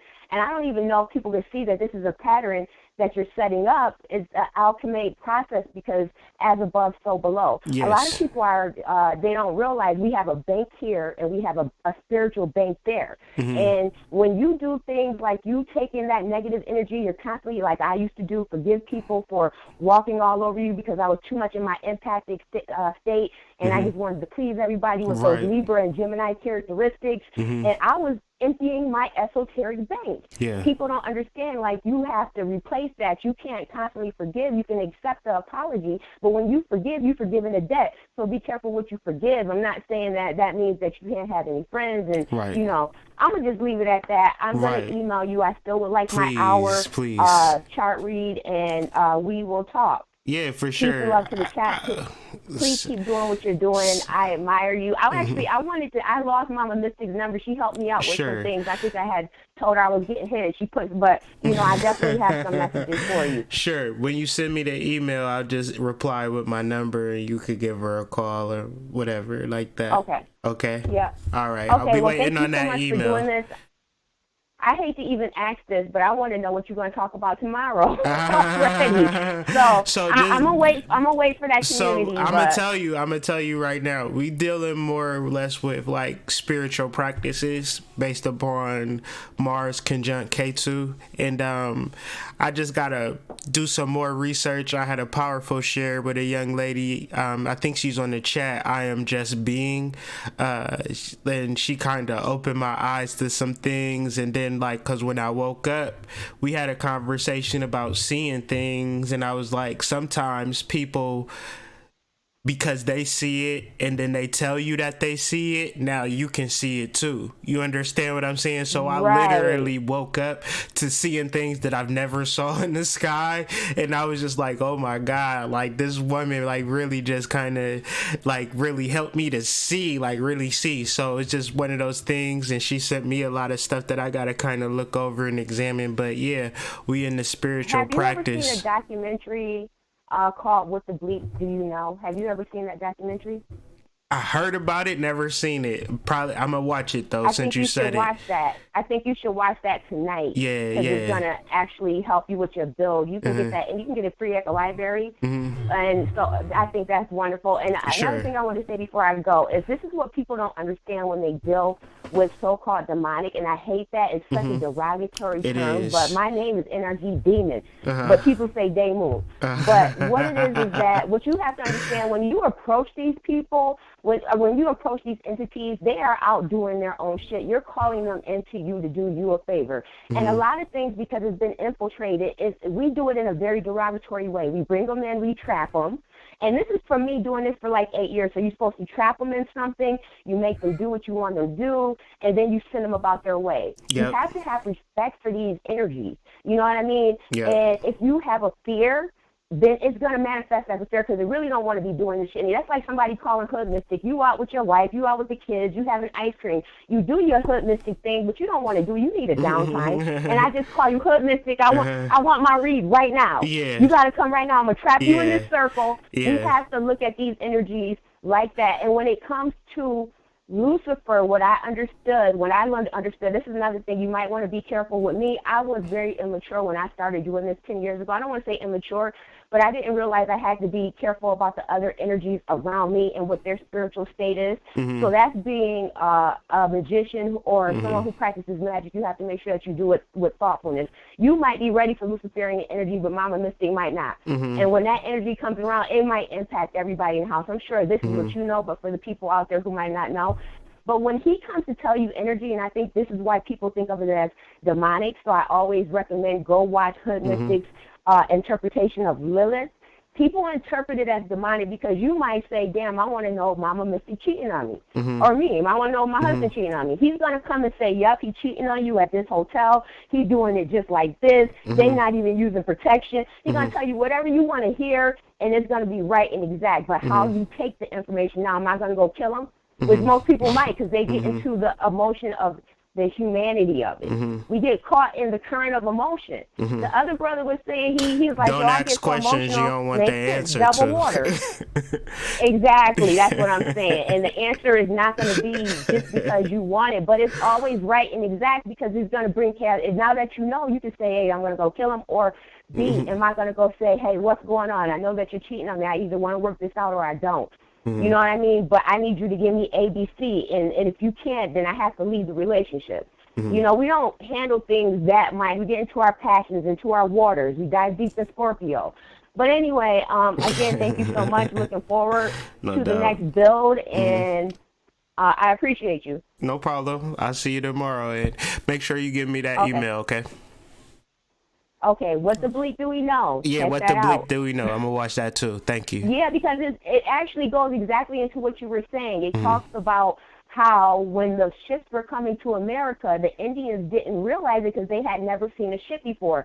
So the lady taps a lady on the forehead and goes, see, and then she could actually see the ship. So it's wonderful. It talks about everything that you're talking about. I need that. Yeah, I'm going to watch that. It's a great documentary on quantum physics. On quantum physics. You're going to love it. All All right. Thank you. Okay, 940-504-657. If y'all want to stay on the line, please do so. I'm going to get to y'all, but after these 3 calls, I'm going to call it quits because y'all been holding so long. I want to talk to all 3 of y'all, so please hold.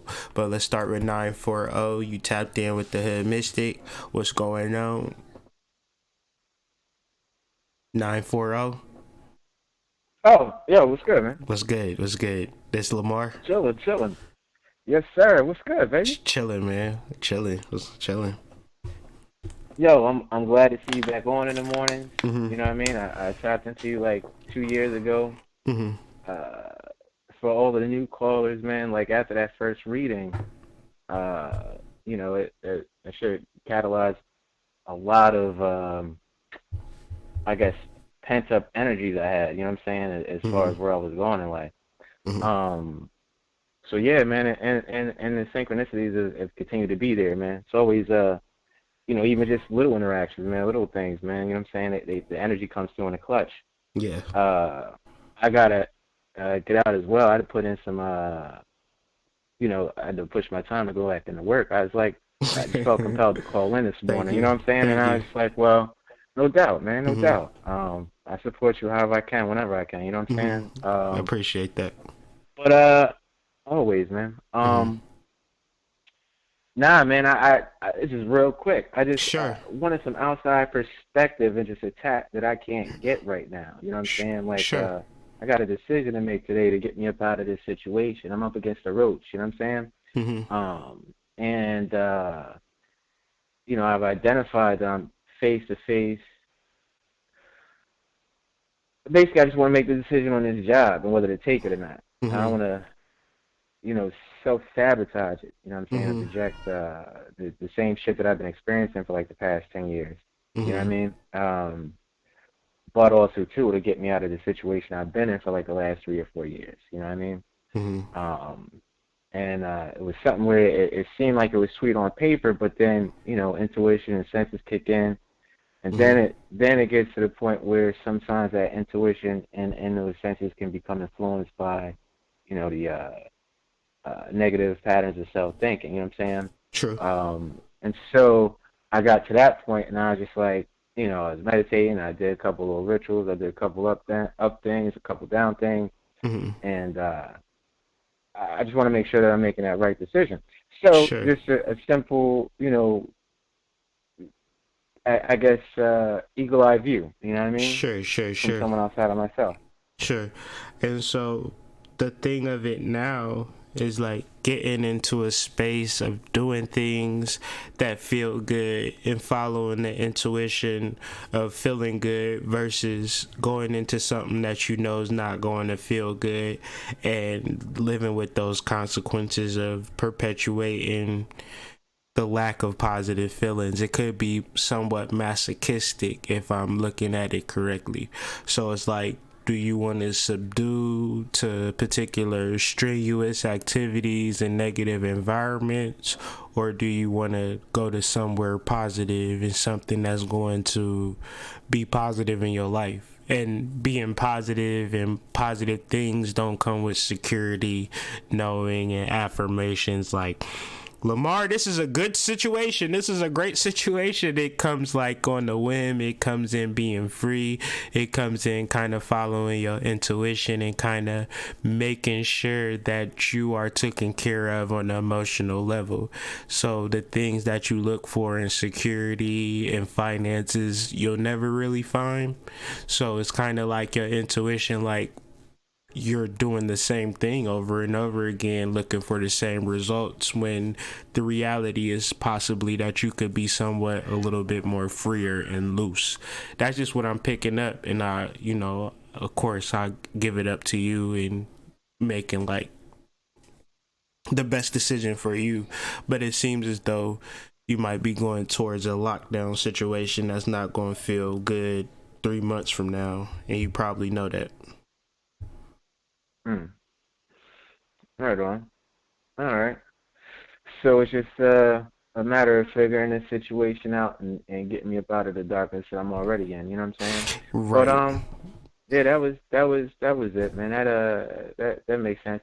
Now I just want to compliment you, man, and speaking of being, you still being here 6 months doing this, because it's the first thing we attend to in the morning, man. If it's not ourselves, it's like y'all was saying, last week or a week or two ago, calibrate this. You know what I'm saying? And nah, bro, you are exceptionally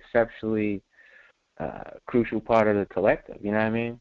As far as what you pull in and what you put out. As far as the reach that you have and the people that you reach. You are too, though. You are too. And you connected to a lot of people, and you've done things that a lot of people wouldn't even dare or dream to do, as far as like even getting in your car, driving to a lecture. A lot of people would be like, oh, I would want to do that like it's a goddamn rock concert or some shit.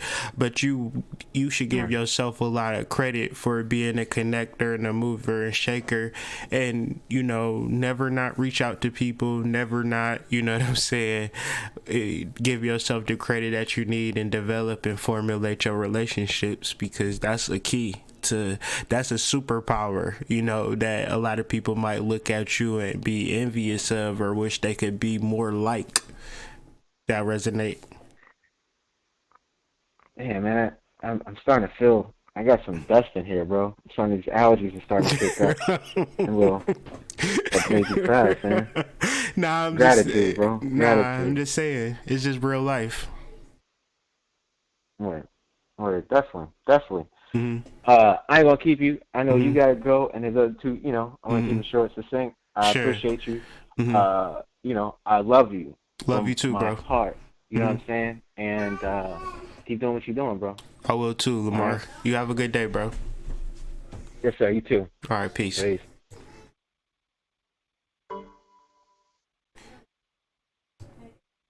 504. You tapped in with the Hood Mystic. What's going on? Not too much, man. How you doing? Doing well. Who might I be speaking with? Cool. I say my name is K Dog. Okay, K Dog. You in the NO? I'm not. I'm actually in Georgia now, but I'm from the NO. Okay, cool. What's going on?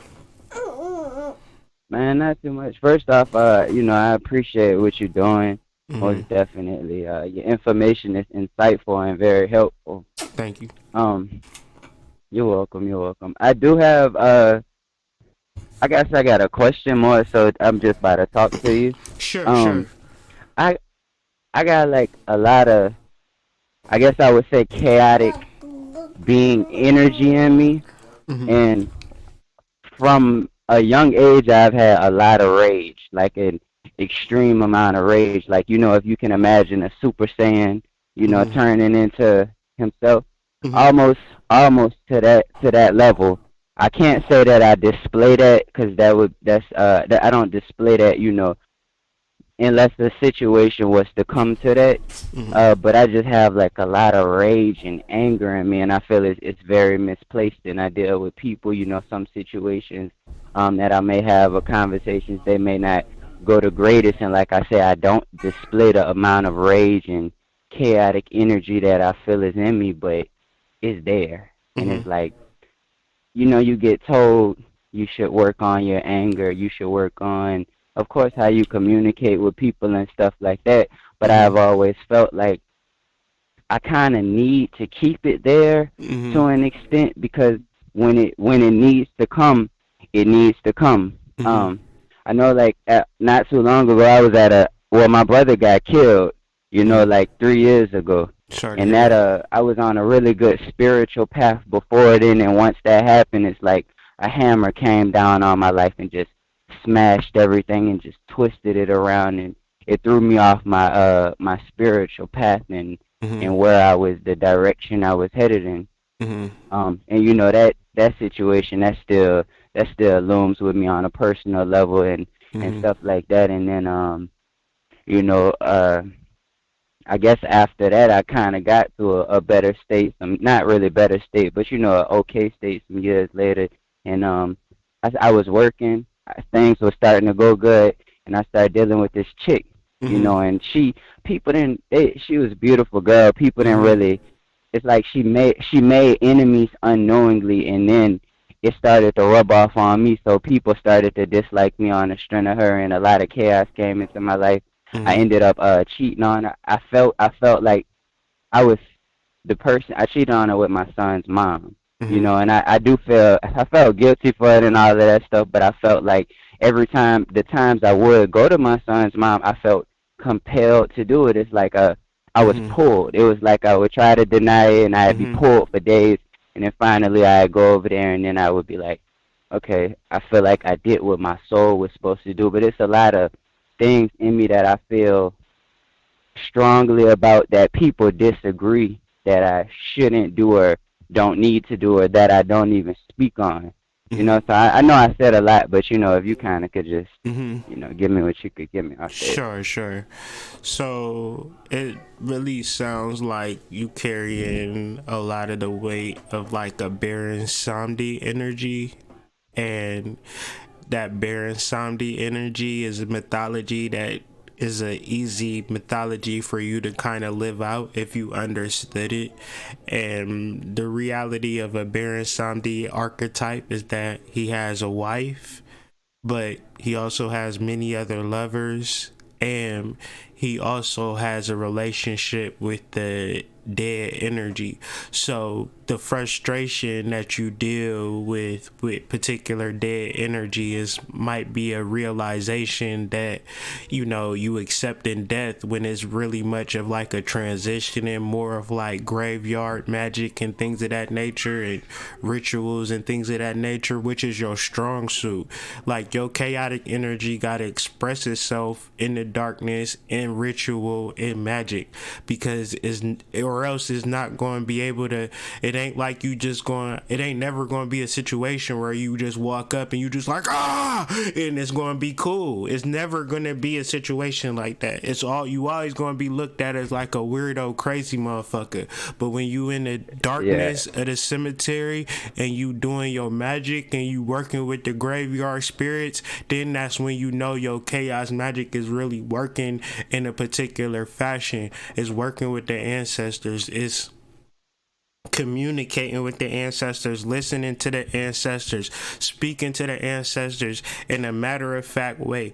And I see this done in darkness. I see this done out in nature. I see this done with some, you can move out of NO, but NO can't never move out of you, unfortunately. So you know what I'm saying? That's just part of your understanding, your birthright and your bloodline. You got so much energy from the traditional bloodline or from the more primal bloodline of New Orleans that it's just part of your it's kind of one of those things that people pick up, and it's a mythology and an understanding that you probably not fully aware of because you might be caught up in the human understanding of shit, which is cool, and we all stay in that particular zone. But when we get a little bit older and we in this spiritual shit and you staying on hold and you waiting to talk to me, this kind of probably what it's about.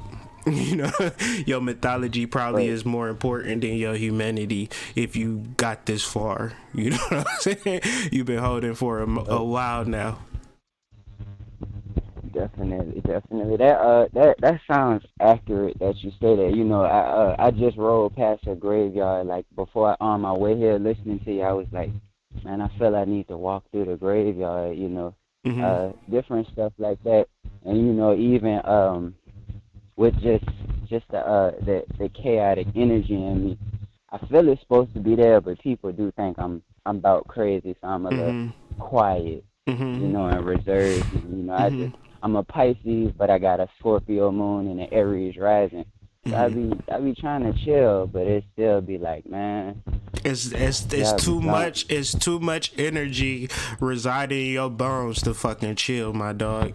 You know what I'm saying? Like, come on, man. Like, it's like a dog can sit and chill for a moment, but if like a squirrel come running past them, something happen. You know what I'm saying? It's just like, it's something that's in you that's got the attack, that got the kind of like aggression, but when you dealing with the world, you can't put it out on the world because the world not ready for it. You just gotta find you a spot, you gotta find you a ceremony, you gotta find you a place and time that's really isolated and you can express those emotions. I see you in front of a fire or candles and just really kind of catching one, you know what I'm saying, just letting it all come out, because therefore that's you tapping into your primal understanding of life. That's you tapping into your ritualistic tribal way of life that's the whole reason you exist in this particular moment. Ancestor after ancestor after ancestor,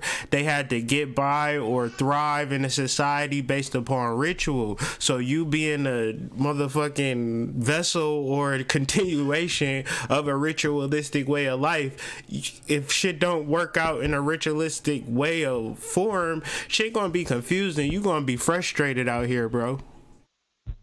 Yeah. I feel that.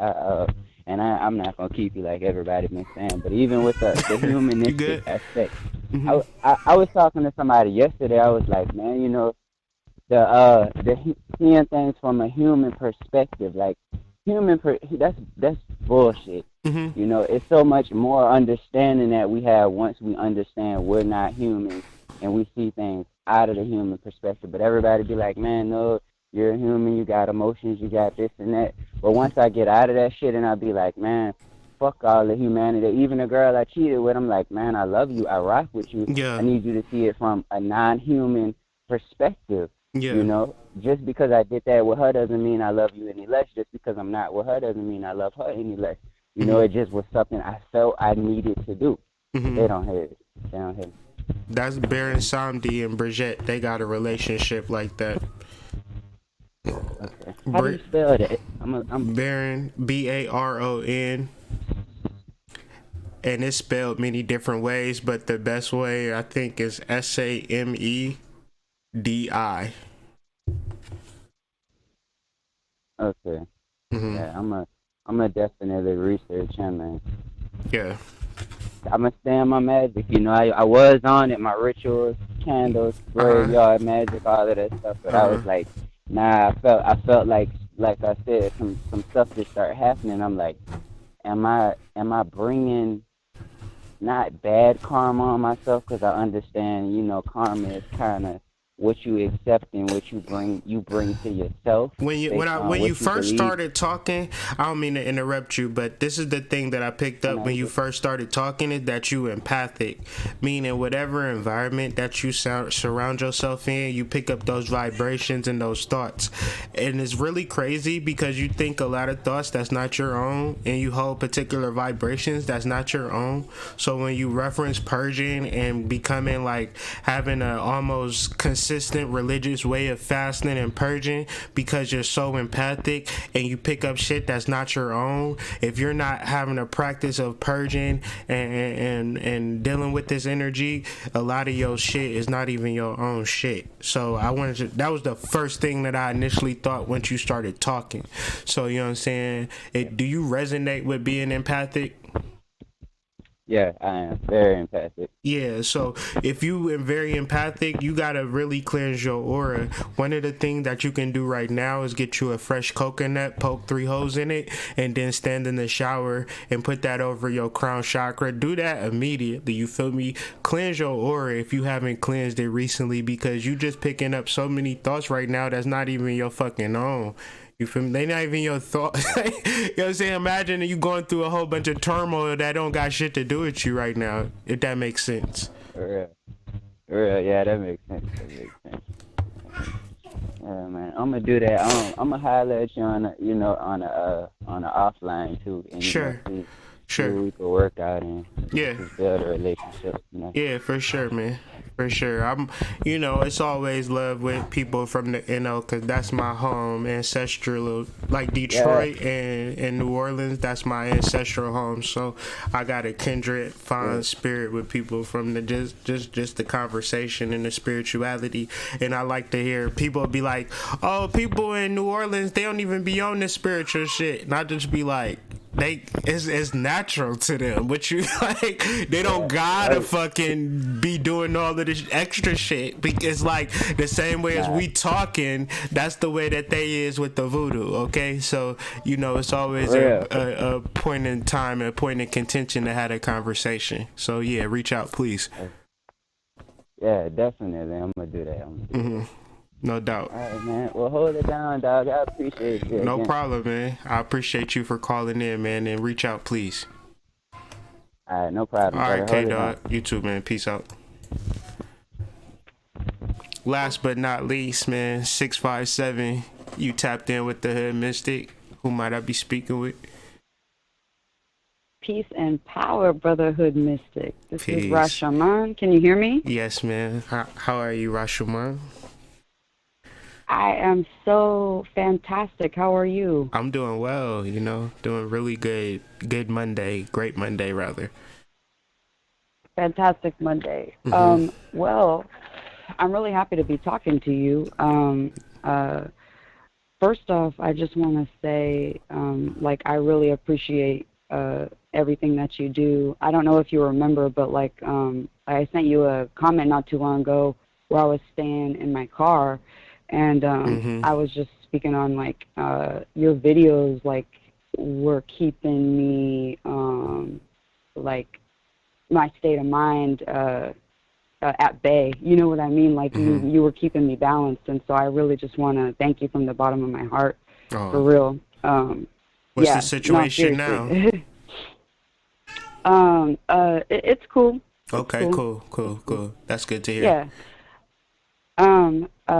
And thank you for asking. So I did have a question. Sure. So a while back, I actually commented on one of your videos, and I don't think I received a comment back, but it was on your Pampagira video. Sure. And so I was wondering, in the video, you're speaking on how one does not want to stay permanently in that energy. And so what I was wondering is, so what is the energy that you upgrade to or evolve into after embodying Pampagira's energy, if one were to do that? Great question. So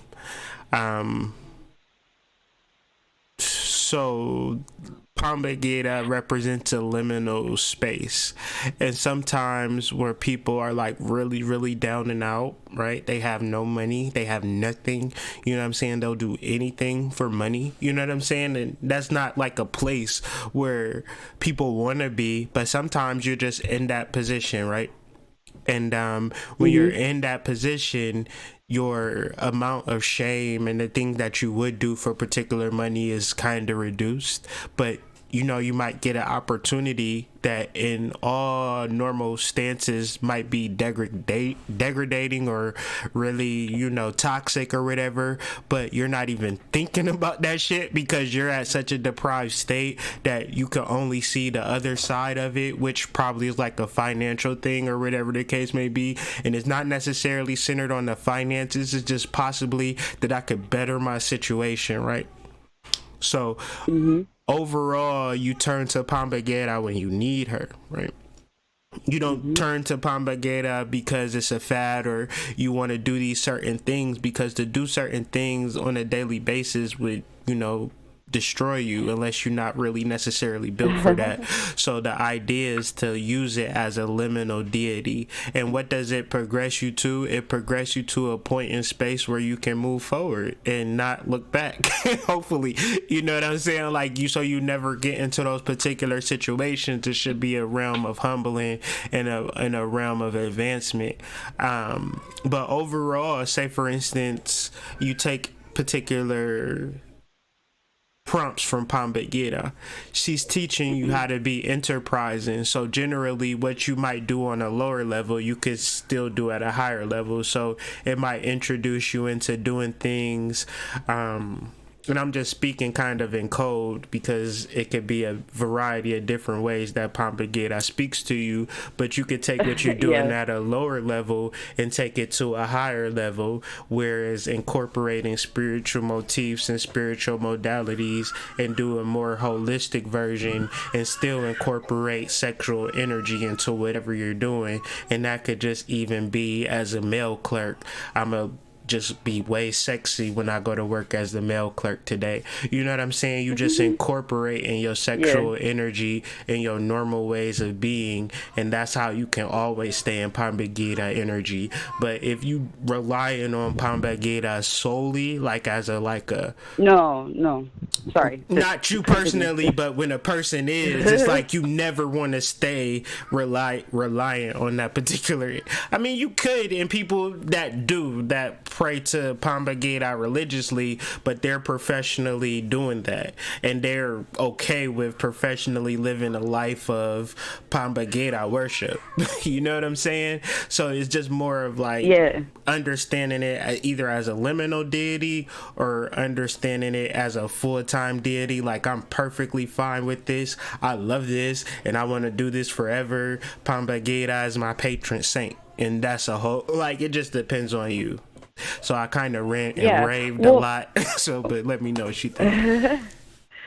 No, I loved all that info. I'm actually speaking from a specific place because this is kind of like old news, but I've always had it on my mind because I don't think you ever got back to me, and so like it's just a question that's like seared in my brain because at the time I really did need to see that video. I was just feeling weak and just kind of spineless, and I and then I didn't know who Pambagera was, you know, and then I watched your video and I'm like, shit, like, you know, just that like badass energy, you know, just I needed that at that time. And so actually what I'm wondering is like, you know how Yemoja like evolves into Nana Baruku when she gets older, you know, that's like another incarnation of her, if I understand correctly. And so what I'm really asking is, does Pambagera have like a Nana Baruku equivalent? Like a so Pambagera isn't one thing, right? So like Pambagera is saying doves. So it's like, that's literally, if you like translate Pambagera, you would get the translation of doves with a, so there's not Pambagera. There's no such thing as Pambagera. there's only Pambageras, and it's a elemental force of feminine energy, and it could be used and utilized. There is no supreme understanding of Pambagera, because that is the thing. It's Pambagera and it's Ishu, and that is the crown of the Quimbanda religion or Kimbanda religion. Okay, so in understanding Pambageras, there's Maria Padilla, there's Rosa Negra, and there's many different paths, many different variations of the same exact energy throughout time. So in a modern state, are you a Pambagera or are you not? If that makes sense. Nice. Thank you. Thank you so much for explaining that. No, that's cool.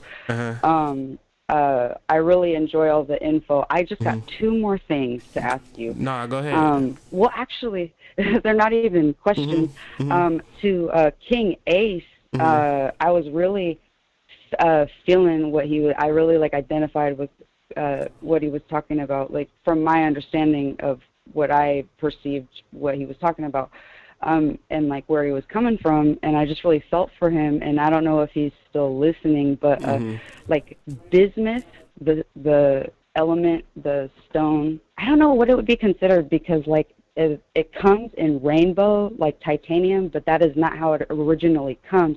The actual material is too brittle to actually wear as jewelry, so they cover it in titanium, and it's a very very interesting form. And so anyways, bismuth would really help him out with the whole feeling alone on a soul level, beyond human feelings, feeling alone on a past life level type shit, on a universal cosmic level.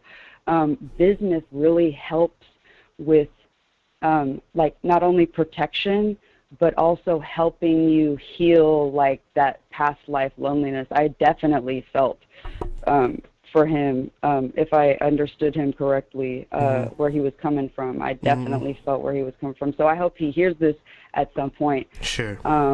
And I guess the last thing I want to say is Queen. There was a queen that spoke. I can't remember her name. Thank you.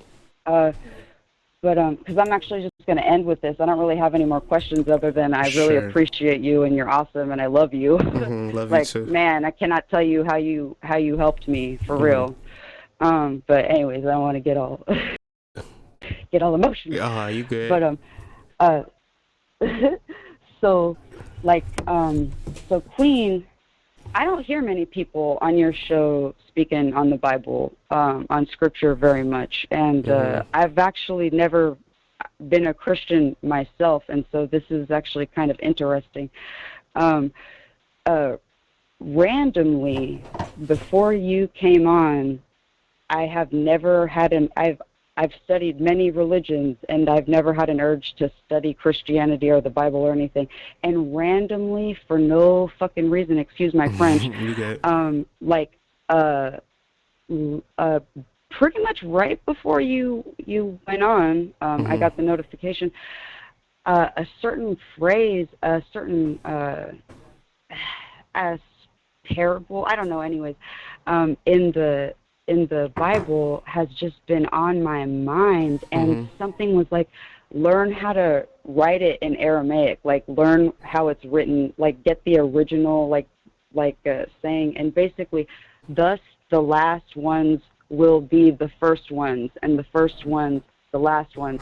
For many are Kreia, the called ones, and few are the the chosen ones. Like I said, I'm sorry, I'm butchering it. I've never studied this stuff. The craziest shit though, as I'm falling asleep last night, I'm literally thinking that shit, like the same, like I kid you not, like that's what I'm thinking about as I'm going to sleep, how the first shall be last and the last shall be first, because I was just thinking about, you know, the idea of being in last place, but being in last place is really being in first place. And I just started thinking about the Bible verse, and I was just like, that's interesting. So that's really crazy that you say what you say, because I swear to you, I kid you not, I had the same exact thought last night before I went to bed.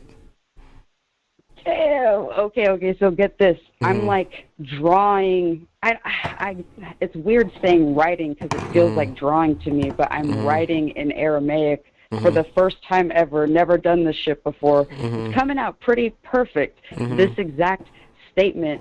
And the only thing I think of when I hear that statement, it seems pretty obvious to me that it's about like melanated people. That's just my personal opinion. And not necessarily melanated people, like a lot of melanated people, but it's not necessarily relegated to,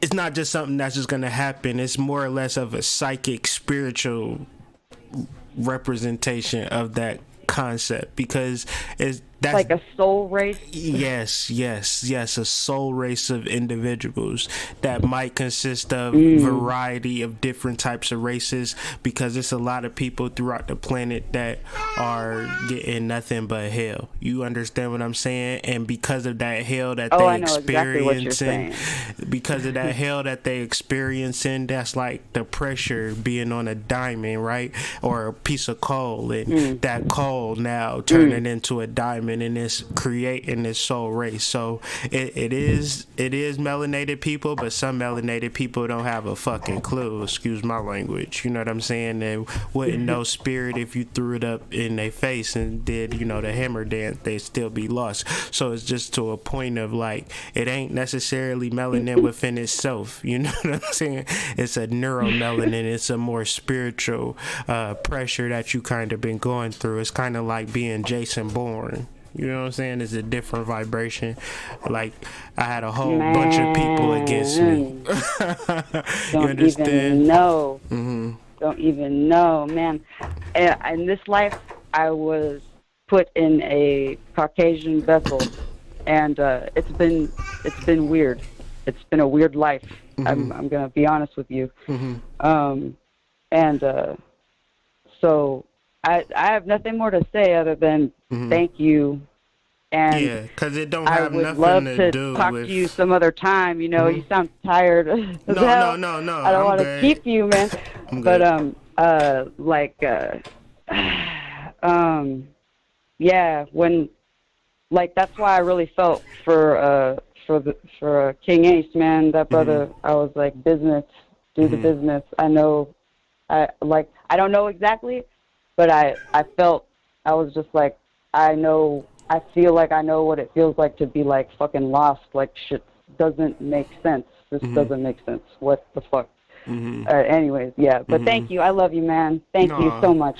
Thank you. Keep tuning in, okay? And that, I mean, tuning into self and trusting in self, and don't believe in the mask that been placed upon you. Believe in the soul that you've been incarnated with. That's more important, okay? Thank you. No problem. You have a great day. You. Yep. You too. Peace out. Ashe.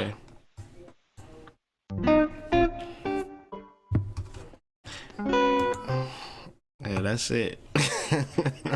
Y'all have a great and wonderful day. It's still 10:30, so it's still early for me. Figure what I can get into. Probably go talk to my wife for a little bit. Hope y'all all have a wonderful and then, you know, impactful day. Trust in your synchronicity, trust in your luck. It's a lot of things going on for you, but you got to learn how to trust it. It's been an extremely, incredibly long live. So with that being said, I'm signing out. Y'all have a wonderful day, and I'll see you guys tomorrow. Peace.